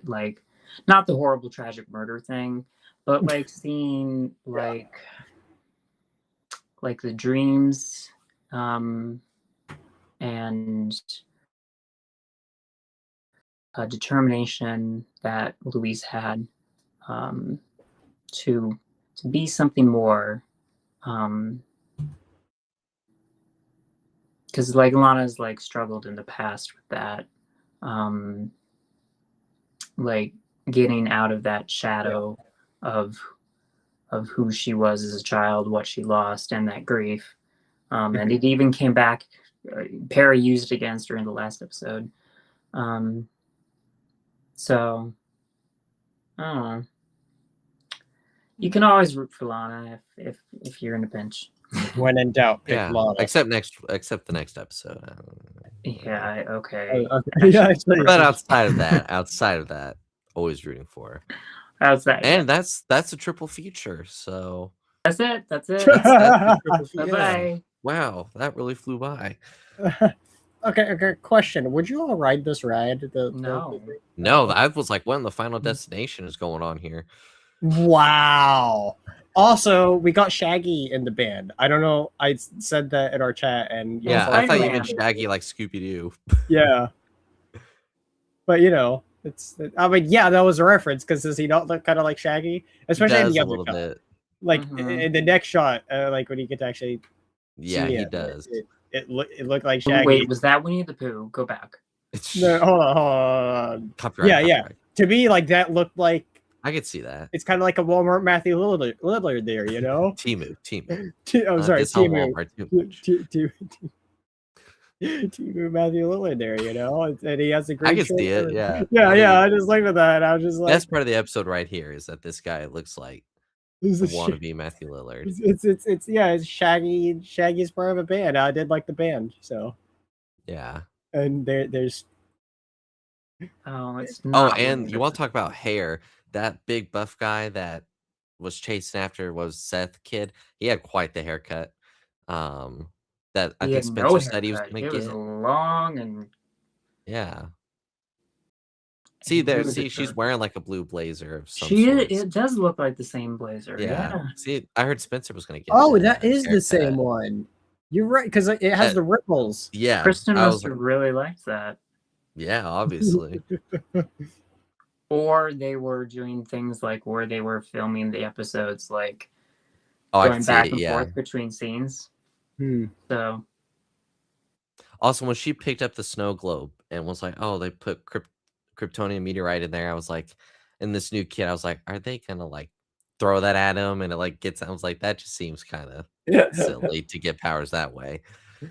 And then. It was pretty like brutal though. Like it was. The guy smashed this thing into his head like that. All because he wouldn't let him win. Yeah. Wouldn't give him like he didn't get a snow globe of his own. Toy. Yeah. So I'm just gonna kill this high schooler.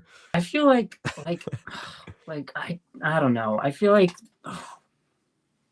there are people out there like that. Oh, 100%.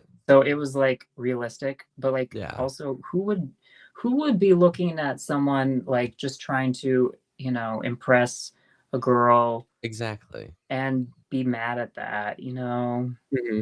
Yeah, it was a lame way for him to get upset. Like but yeah, like you said, Ian, there are people like that, and there's especially in small towns. I'll just say that much. Also, the scene where the guy was like putting him into the MRI machine. For a second, I thought he might be at like Belle Reve or something with that doctor who was experimenting on Ryan. Oh yeah. Because that doctor just disappeared. Like nothing. Literally. Nothing happened to him. Yeah. So he could come back. So for a second I thought it was him, but no. Yeah. I will say I found this hilarious how the doctor goes out and he's like, "I need help," and Lana just runs in. Like Lana's just right there. Yeah. Like, I'm a doctor. Okay. It's a small. She's there for emotional support. Yeah. But also they like that first doctor runs and gets electrocuted. Yeah. And then the second guy's like nah, man, I'm unplugging the machine first. He's like, I'm out of here. I don't get paid enough for this. No. Yeah. Well, that was the episode. Good night, Literally, everybody. I'm like, that's.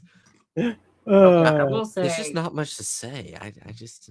I will say I like the superpowers with this guy. I like that they kind of went into like. I don't mind it when some superpowers are like, oh yeah, they give him this reason, and this is why he can do all these things. You know, like there's actually a desire for why, you know, he was able to do the sort of. The way you have a pause on his face sums up his entire personality in this episode. Yes, let's just snapshot that and share literally it on all socials. Literally, like that is like his whole motive of the episode is summed up in that look. Yeah, he is definitely See, the problem, other than everything, is one. Like, I was just like trying to be all like, okay, like he has magnet powers. How does that make him able to have like emotional magnet powers? Yeah. But that's what they dived into, like chemical brain chemistry, magnets. Stuff. I was too tapped out by the episode at that point. I was just like plasma. I don't even too many words. You know? I wonder if that is actually like anything. They don't ever go too deep into their science. No. Because we are talking about a guy that shoots fire out of his eyes, but that's fine. Yeah. But I guess my main problem with this episode is that, other than the fact that they completely remove Lana's agency, I know that she can't make that was weird for herself. Like I just, and especially like as it gets worse and worse, the effect lasts longer, and Clark even tells that to her. She even gets to the point where she's like lying to Clark and like throwing him off the track, and I'm like, I don't like this. I don't like this, Lana. Yeah. At first, like her reactions seemed like Clark was definitely jealous ex-boyfriend who was never actually really a boyfriend. Yeah, I was gonna say, I guess they were. So he definitely didn't like handle things the best. That's the thing. Like he was like following them before there was actually like legitimate concern. Yeah. See, and I thought with the Ferris wheel when he was like bringing it down, I was like, okay, he's gonna speed off, so they're just like, oh, it's the machine, but he was still standing there. I'm like, what are you doing? Like, he's stupid. There's no way that ends well. Yeah, I definitely think it was a case of like the main three characters of being the whatever his name is with powers, Clark and Seth, as I said. I don't know. I mean, I think it is. Magneto, Timo Magneto. I get.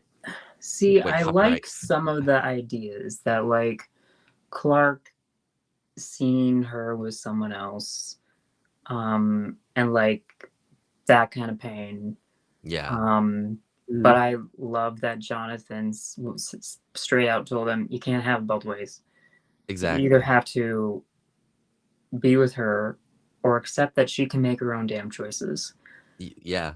But she even says later that it was nice.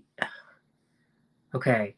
I liked the last scene, but I also didn't like the last scene because she said I was going to mention that, it was nice to have someone be honest with me, but I'm like, he wasn't honest with you. Like he told you about the magnet powers, but he didn't also tell you that he was pretty much knowingly manipulating you.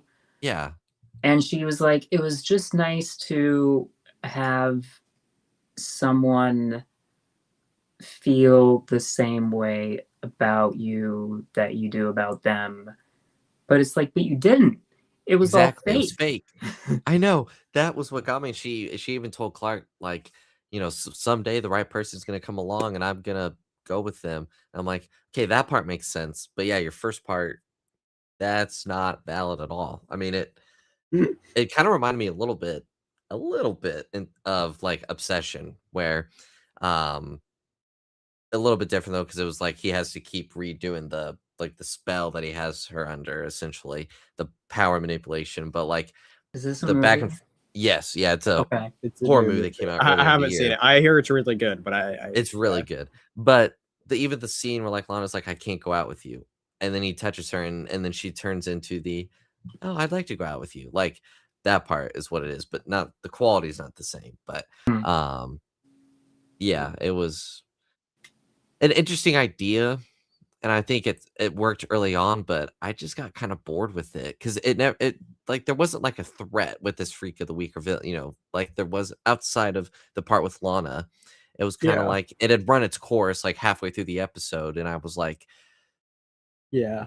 That's the thing. There was like what are we gonna nothing interesting about this guy. Exactly. Like we've had other guys who have been like threats or like meteor freaks and or stuff obsessed with like that. Lana. Or obsessed with Lana. I did like that he never turned on her, because usually people like get obsessed with her and then turn on her and try to kill her. Yeah. But there was nothing interesting about this guy, like at all. That was the main thing. Like there was like you take away the even before it was like there's nothing. Yeah, what's there to like? Like there was no magnetism for an audience. Yeah, literally. Like I wish I was under a spell so I could have enjoyed this episode. Under his influence. Like it didn't help because you had him being the main focus, and then you had Clark and Lana just being stupid the entire episode. It's just like, guys, literally, stop. You're right. It was like with the main three characters of focus are insufferable the whole episode. It's just like, oh my God. I will say it was rough. I feel like this is definitely one of the cases of they have to come up with 22 episodes at least. Yeah. There's been seasons where it was 23, I think. Yeah. And like not everything's going to be a winner, but I feel like they've done really well so far. Like even episodes that I remember that, like I don't really care about, like had a lot more stronger moments or things going on. And this was just like, oh. Well, and when he leaves her, and I know he comes back, but he pulls like a Spider-Man move onto the truck. I'm like, what are we doing here? Like, but yeah, like I said, I know it's, when you have to come up with 22 episodes, there's going to be an episode or two that's a little, like this did nothing really to progress any story or. No. So there was a saving grace. It wasn't enough to actually save this episode, but the stuff with Chloe and the progression with that story, getting more deeply involved with the Luthers, and like Lex, like very cavalierly saying, you get a little too far into this and you end up getting killed. That was good. So like that story, that progression, that was some good stuff. Yeah, that's true. I forgot about that detective. It's just the problem of that's like little 20% of the episode against. I was gonna say, and you're already 30 minutes in. Yeah, if they had made that the episode, it would have been so good. I mean, I'm not sure exactly what they would do. And they are kind of like this stuff with like Lionel and with Chloe and stuff has been much more of a subplot, slow burn type of thing. Yeah. But or even if they went back and forth, like float in between, because we've had Freak of the Weeks where they weren't even like the main focus of the episode. They went back and forth between plots, and this one was like, nope, this is going to be the story. No, they did go back and forth. It was just that this was so bad that it didn't feel like it. Yeah. But even like how Clark defeats him in the end, like it was kind of cool. Like, because the guy was like, you can't fight physics, and Clark was like, yeah, well, get electrocuted. No, I liked that he used his brain, because it's like he like changed the polarization or of the cart so that it was that part was cool. That because that is science. I had this guy, so I'm a big Star Trek fan, and something that they always say in Star Trek is when things are going bad and like the ship is under attack, they're like reverse the polarity to like change something and fix things. And I never knew what that was, but I had this guy come into this guy come into my work one day, and he was like psychotic. He was like a homeless guy that was on drugs or something. And he explained Make that a clip. to me, That's a clip right there. Shut up. He explained to me what that meant. Like, I don't know how we got to this, but he explained to me what reverse the polarity meant. And it made sense. So science. Yeah. I always just say that when people explain science or something, I'm like, science, right. Yeah. Or if I do something that's clearly not science, but I impress myself, I'll go, science. Just to confuse people. I did also like with Lana at the end that there was actually some consequences because like so much crap happens in this town, and yet from an outside like law perspective, like you can't just say, yeah, man. I mean, it was magnetism. It was the magnet powers. Yeah, it was the flower. Yeah, or the flower. So yeah, I agree. It was cool to see that. Yeah. Yeah. Oh, and then the reveal of Lex. I was gonna say, was it episode 2 this season where that guy was involved? Morgan Edge. She was in the first 2 episodes. Yeah. First 2 episodes. Yeah. So the it was guy cool that to was see trying Lex. to use Clark. Yeah. Yeah. So we learned that him and Lionel were best friends as children. Which I'm not sure how she finds that out from childhood inoculation files, but yeah, science, you know. Well, it's possible that she like used that to like cover up what she was actually doing. Yeah, like maybe she like had that as be like flagged so that someone would look at that and not see her breaking into other files. Exactly. But the only other thing about this episode that I liked was, well, I'm not sure if I liked it. It's very cliche where he, Clark and Chloe were snooping around the files of the hospital, and a doctor comes in, and so she just slams Clark against the wall and kisses him. Oh, yeah. I thought it was funny because of Chloe's reaction afterwards, or like because like the previous season and in the season before, it would have very much been this is my chance with Clark type thing. Right. And leaning into that. Whereas this was very much like a playful type thing that, you know, she had that look as she left afterwards that was like she was winking without winking. I don't know. It was like that scene before where like Lana and Clark were having heart to heart and she just barrels through them. Like I do feel like she's like really, you know, over Clark and more just having fun messing with him now. Yeah.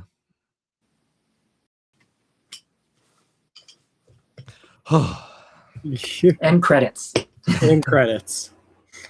Before we get to our superstar, CG Anime Fan did add a couple comments saying, my opinion is likely a hot take, but as a kid, I thought that Lana was a better love interest for Clark than Lois in the Superman franchise. Mm-hmm. Lois? We don't know who that is. Yeah, wild. And then since Superman went on to have so many episodes, or so, no, not Superman, Smallville, oh my gosh. I swear I can read. Since Smallville went on to have so many episodes, some episodes are a bit forgettable, but there's still a good number of memorably good episodes. Yeah, I think that's just the general nature of the big 20-episode seasons. This is why I'm not against the whole 8-episode seasons we're getting, but you need to have each episode matter, is the problem. Right. The issue is when you have a story that's like 3 episodes worth of story in 8 episodes, it can be it's like, okay, this could have just been a movie and not exactly a deluxe movie, if you will. Yeah, literally. Yeah. But when you have over 200 episodes, you know, it's common to have. I mean, there's shows that I love where I watch episodes and I'm like, yeah, that wasn't the best. I will say for this it wasn't a bad episode. I will say for this show, I don't feel like there's been any episodes that was on this level of just we weren't digging it. And with this being like a quarter of the way through the third season, and not having many. I gotta give credit where it's due. That I still think that the proportions of what the show's given us has been really good, though. Yeah. And this show would not have the same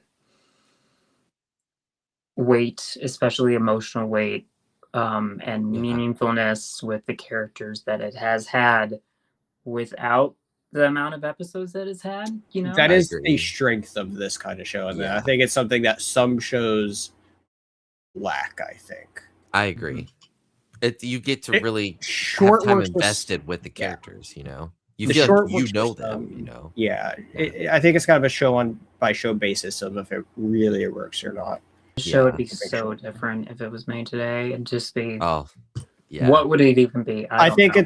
It's truly a product of the time of just showing this is what TV was back then, and this is also why it worked back then too in that way. Obviously, I don't think there's really any shows out there that tries to do anything like this, you know. Anymore. No, it would be too big of a risk nowadays if this show didn't exist until now. Yeah. Which is weird because that was not the case like 3 to 5 years ago. They were still doing that. Or they would start it like the Flash, Arrow. Yeah. Like, they would start it when he's already Superman, you know, like they wouldn't probably do the whole Clark Kent origin, or they would do like a couple episodes or like 3 episodes or something. Yeah. Yeah. It wouldn't be the same. Yeah. It would not be the same. All right. What do you all got for superstars this episode? I feel like it's gotta be Chloe. I feel like that. I mean, she was like the best part of the episode. I mean, she took it from bad to solid, I would say. Like just that part, I was way more interested in than anything with the freaking. Like you're upgrading it to solid. Like this, I feel like this episode is like the melting tar on the highway there.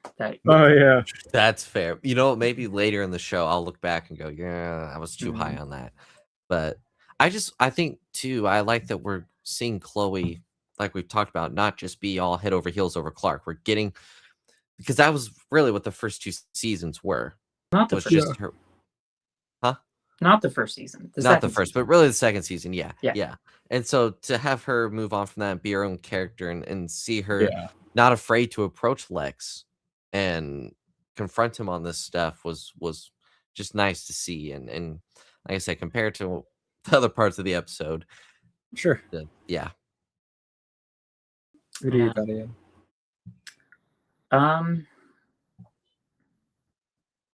Well, there was no Clark in a white t-shirt. But I'm going to go with Jonathan just specifically for that line that I mentioned earlier. He said, can't have both ways. Yeah. You gotta let her make her own choices. Yeah. Even though the rest of the episode was literally Lana not able to make her own choices, I just really wish that there was some guy at some point that was not Clark that she could just be with, that was like not some psycho, you know? Just a normal relationship. Just let it happen, okay? Yeah. Like, I was watching a show at one point, and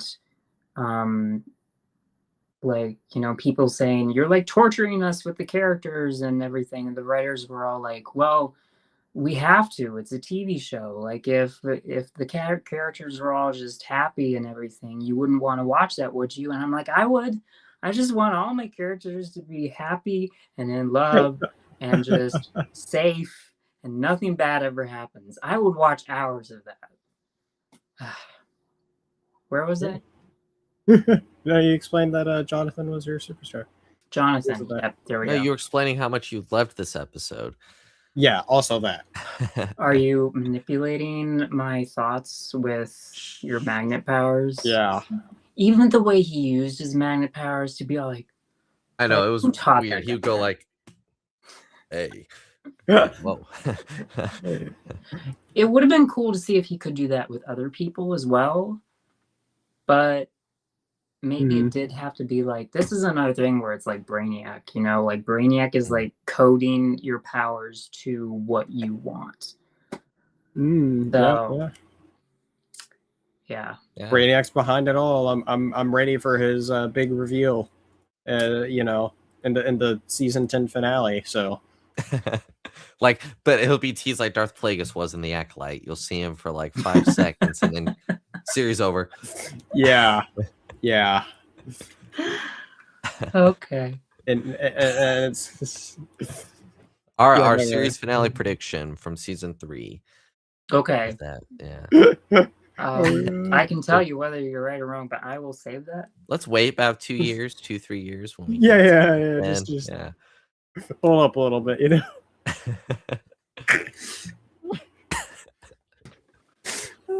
Oh my gosh.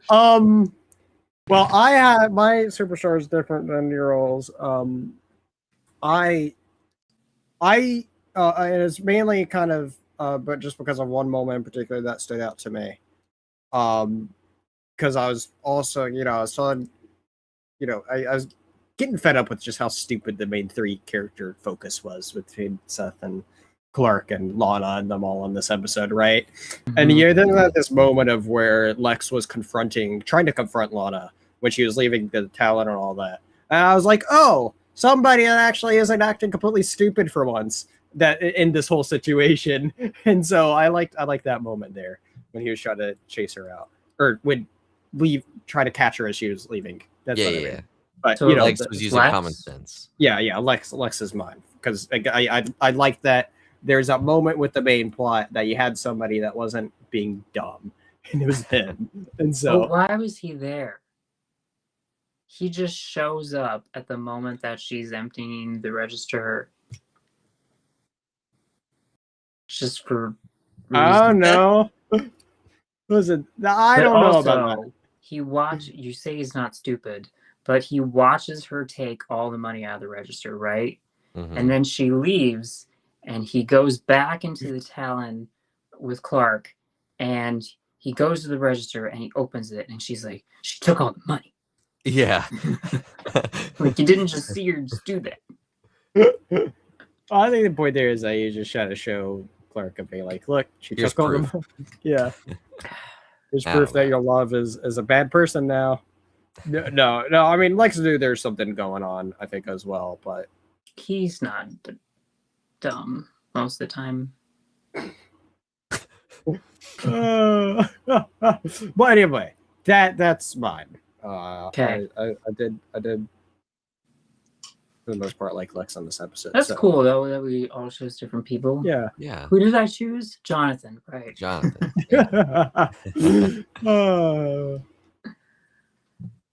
So anyway, that's our triple feature. We did our triple feature. We did 2. It is important to say, and Ian pointed out that the next 2 episodes, which I don't know their names, Shattered and Asylum. So Shattered Asylum is apparently really important episodes to watch together. And not only that, since they're important, we need to all be together. Right, exactly. Andrew is going to be unavailable next week, so we're skipping next week. And then there's also the problem of the week after, it's July 4th, where it is. I was looking at a calendar today. And so America 250th birthday too. So whose birthday? America's birthday. Oh. And if it works out with the World Cup, we could potentially be playing England on July 4th. Like, how fitting is that? If only the World Cup was rigged like the NFL, it would happen. Exactly. Listen, I fully believe the NFL's rigged. It's been proven time and time again. And I don't know anything else to say. Sports suck. No, I'm retiring from before the cake. No, I actually don't have anything against the basketball you all like. I do find football college football though. I find football incredibly boring. I find baseball super duper boring. All right, what other shameless plugs to what you're saying. What do you have going on, Andrew? Yes. Tomorrow night on Came and Focus. If we go live, I'm not sure if anything's been confirmed, but if we do go live, we're talking about the cinematic masterpiece from Tubi called Shark Side of the Moon. Oh, I need to go back and finish watching it. This has been in the works for sadly a couple weeks. I haven't watched it yet, so I'll watch it. You're in for a tomorrow. time, Andrew, from the 15-20 minutes I watched of it. Oh, I'm excited. If it's anything, I don't know. It'll be our first ever Tubi movie to watch. Yeah, I didn't realize this was you all doing last week, so I didn't like set aside the time. This was your pick, by the way. Influence. Nobody told me. Nobody told me that was going to be happening last week, and then I saw Cam's message of being like, "Sorry guys, no show. We'll do Shark Side of the Moon next week." I was like, "Oh, okay." I got something to look forward to. I do. I need to double check that there's nothing going on tomorrow. I think I should be good. Yeah. I'll try to join you all. Yeah, we'll see. I know it's Father's Day, so I don't know if he's going to be. I was about to say that is the thing. So TBD on if we're going live. My father lives not here, so my father lives in Hawaii. Yeah, my father lives in Hawaii. I was trying to say like across the sea or something. I was like, oh, that's across not right. The pond. Yeah. Well, not that pond, but it's kind of like.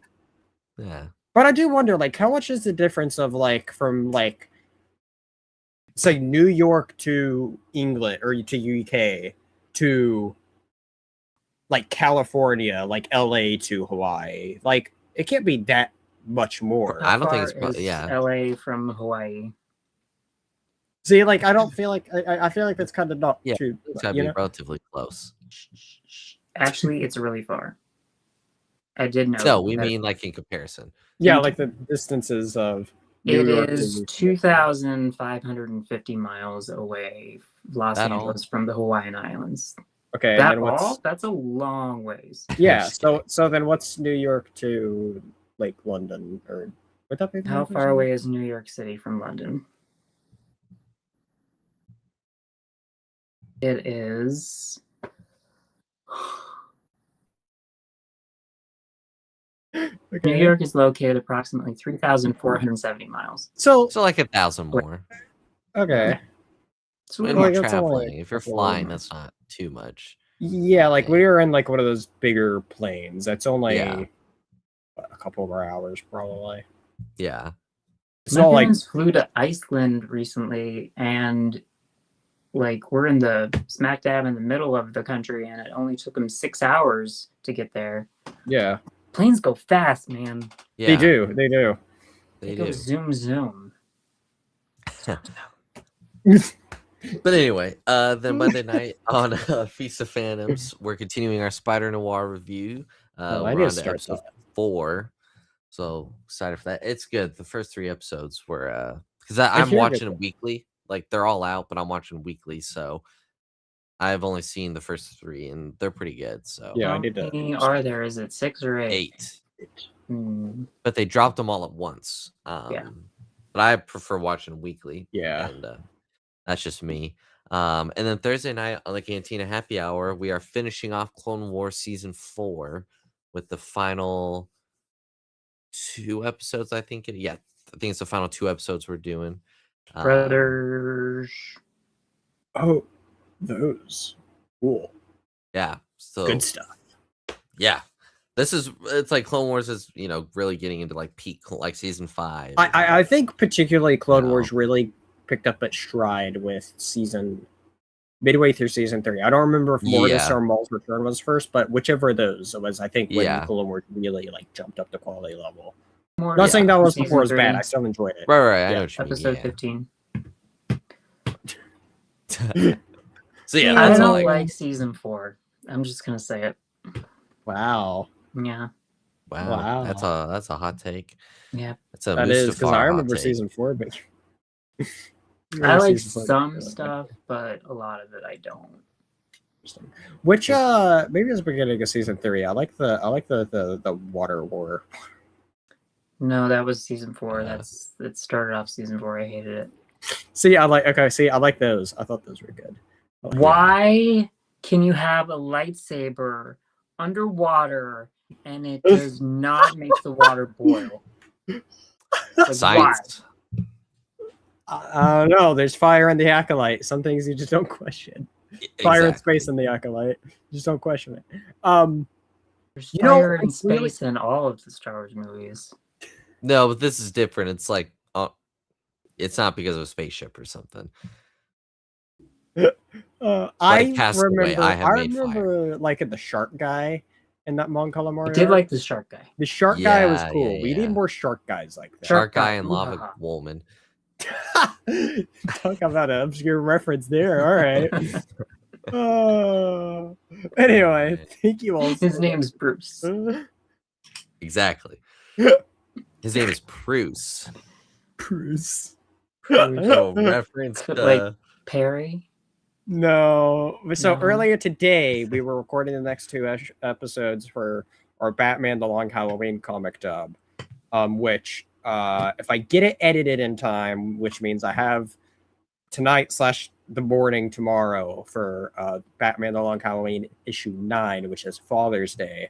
I'm going to do my best to get it out tomorrow, so stay tuned for that. There's a blooper at some point where somebody Chris called Bruce, and not Bruce. Yeah, he says Bruce. It was funny. Yeah. I think that was during while I was recording too. It was, yeah. I'm gonna have to. I think there's a bloopers. There's a few bloopers. I might have to go out of my way to actually save. Is CG anime fan still here? That's a great question. Does it show? I'm just like I haven't opened any of the videos yet, but they have like some really cool retro Batman poster on their wall. Oh, that looks awesome. Nice, very cool. I'm gonna watch these. Nice, so very cool. So yeah, Batman Father's Day should be out next tomorrow, as long as I get it done in time. I got a good start on it. I just need to finish, putting in the time to it. What else do I have? I put out a couple interviews over the last week. I did an interview with Jeremy Whitley, where we are mainly talking about his newest book, which is the 3rd one of School for Extraterrestrial Girls. But that he also has worked on stuff as part of Marvel, and he's done a few things over at Marvel. He's also, we touched on a little bit of My Little Pony because he worked on that, as well as Sea of Thieves. I don't know if anybody knows what Sea of Thieves is. Unfortunately, I know My Little Pony, but not Sea of Thieves. Sea of Thieves is that unfortunate? I think My Little Pony's cool. I've never watched. I haven't seen it. So was that Brony? Stuff, There's a big Brony thing, Bronies are a big thing. It was cool before those weird people existed. It's really funny. I went to a little tabletop convention, I think it was 2 years ago, and my friend that I went with, he signed up to play a My Little Pony RPG. And keep in mind, he's only like a year younger than me, right? So we're like the same age, right? And it's obviously a game designed for like little girls, I was right? Gonna say, whoa. And kids. Let's not be sexist here. How dare you, Spencer? All right, fine. Little kids. And it was just so funny because he goes there because he was like, Spencer, play this with me. I'm like, no, I'm not playing this with you, but you can go. And he did it.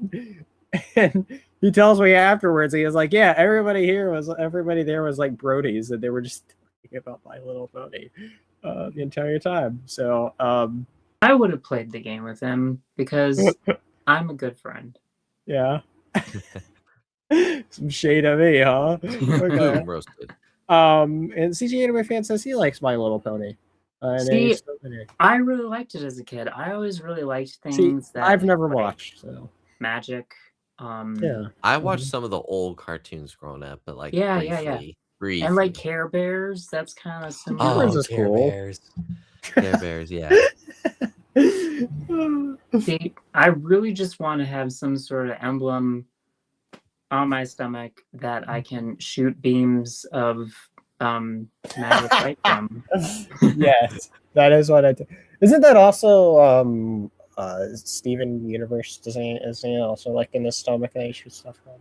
I don't know that show. What I've seen of that I will say that is a solid one. I know a lot of people love it. I didn't necessarily fall in love with it, but I did like what I saw of it. So definitely of more recent cartoons, I would say it is on the better side. Anyway, I gave two of you great reason to go check out that video with Jeremy Whitley. So go do so because I thought we had a great conversation. That the main interview portion was a little like just over an hour, I think. And in addition to, I have a Dingus questionnaire with him that I'm going to be dropping probably early on in the week. Also, just over an hour was my interview with Rich Doick, where we talked a lot about Masters of the Universe, and then we touched on a little bit on a couple other things. But we are mainly nerding out a lot about Masters of the Universe, since that's what he's going around to obviously promote. Is he got to write a Skeletor story. 3 issues of like an earlier Skeletor story, which I'm looking forward to checking out since Skeletor is one of my favorite villains of all time. And so to see him being able to actually have the spotlight and don't want to necessarily call it an origin story, but like something that is set earlier though, I think is really cool. Like not having He-Man as a focus for once. And I'm looking forward to it. Can you say the thing? Until we meet again. There we go. Thank you. When do we get to do the Dingus questionnaire? Like we're on the Dingus Den. So when we gotta write a comic book. I actually wrote a few as a kid, so you did. That should be enough. Do you have like little 2 panels? 2 pages like that. Self-published. I used to do flip books. I would do little comic flip. Wait, it wasn't a flip book, but I did little like comics. You could do like a doing little a funny version of like whatever the sermon was at church. Something we definitely could do, I think, is we could do like a Before the Cape Dingus questionnaire special that on like a week we're skipping, we could drop it or something. Just as like something filler to do sometime. You know? That'd be cool. So something we'll keep in mind to do sometime. So we're about to have 2 Saturdays off, so like I was going to say is that it's a little late to do something tonight, I feel like, but well we can we'll keep in tabs with that. That's not a bad idea. Something I've never considered. Let's put it that way. But what's your favorite hot dog top? You don't like us? Like we don't warrant getting to answer these questions? That's not what I'm saying. That's not what I'm saying. Goodbye, everyone. I can't do the thing. How do you do it? What do you do? I just have a cover on my camera that I can do, or I can just do. But it just makes just my hand look at all those lines. Like for some reason, I've always had old man hands. I used to say it meant I had a big future because like people like read your palms and stuff. Yeah. But no, I'm just wrinkly.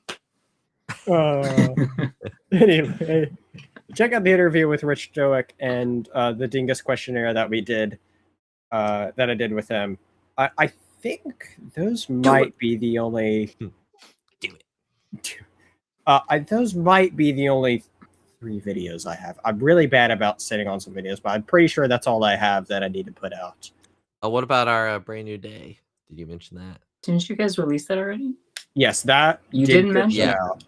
We did. I did put out me and Andrew talked. We talked a lot, like 40 minutes. About that trailer. I could not shut up talking about that trailer. Oh, it looks so good. I was just diving into it. I'm excited. It made me happy that I made sure that I bought tickets already. You did? I did. I bought it beforehand because, so Amazon Prime's doing it where you can watch it a day earlier. And I got on late on it where there's no great seats available, but there's 3 seats for me, my mom, and brother to go watch. That was like at an okay spot. And so I was like, okay, I'll just go ahead and grab those, since they're available. And I know I typically can't wait. So I was like, we'll go for it, And then after watching the trailer, I'm like, okay, I'm glad that I didn't end up with watching in the first 2 rows because that sucks. Spider-Man. Grab. Yeah, you're grab. I'm glad. Oh my gosh. And that's the show. And that's the show, everybody. Yeah. Do I have to see the other Do I have to think see all the movies? All you have to know is what happens at the end of No Way Home, yeah. which because this is the trailers do mention what that is. Yeah. So, this is really like sad for some reason. Tom's trilogy was very much like an overall origin story, kind of what they did, and this is like like a reset almost, not quite like it's not. If that makes sense, like it is a new beginning of. Here's the thing. Of it calling Brand New Day, even though it's not doing quite what those comics did, the essence of what Brand New Day was of this is a new era for Spider-Man that you can jump in on. That's what I was trying to think of his era, yeah. This movie, I think, looks to be that way. I don't know how they're going to address what happened at the end of No Way Home directly beginning for potential new viewers, but other than that one aspect that you just have to know that nobody knows who Peter Parker is anymore. Oh. Yeah. Well, except did I tell you guys of okay, so I did watch Homecoming. Yeah. I like that. People like to dog on it. I liked it. I liked it. Yeah. But when I watched it, I went into it like not knowing anything. And so when Michael Keaton showed up, I was like, oh cool, they got Michael Keaton to do a cameo. No. He was the villain of the movie. Yeah. He was good in that movie. He was good in that. Honestly, like, I'm kind of saying that like maybe he's like an underrated MCU villain. Honestly, he was good. Yeah. Yeah. Okay, I'm gonna have to rewatch all the Spider-Man movies. I know. I'm starting my rewatches of the movies. I'm gonna go watch the Tobey Maguire movies. I just rewatched them a couple days ago. So good. 3 is fun at times. I've always liked 3, except for that. Yeah. It's an emo thing. Yeah. But we get the dance, you know. Yeah. Did we need that? No. Need it for the memes. All right, everybody. Thank you so much for tuning in.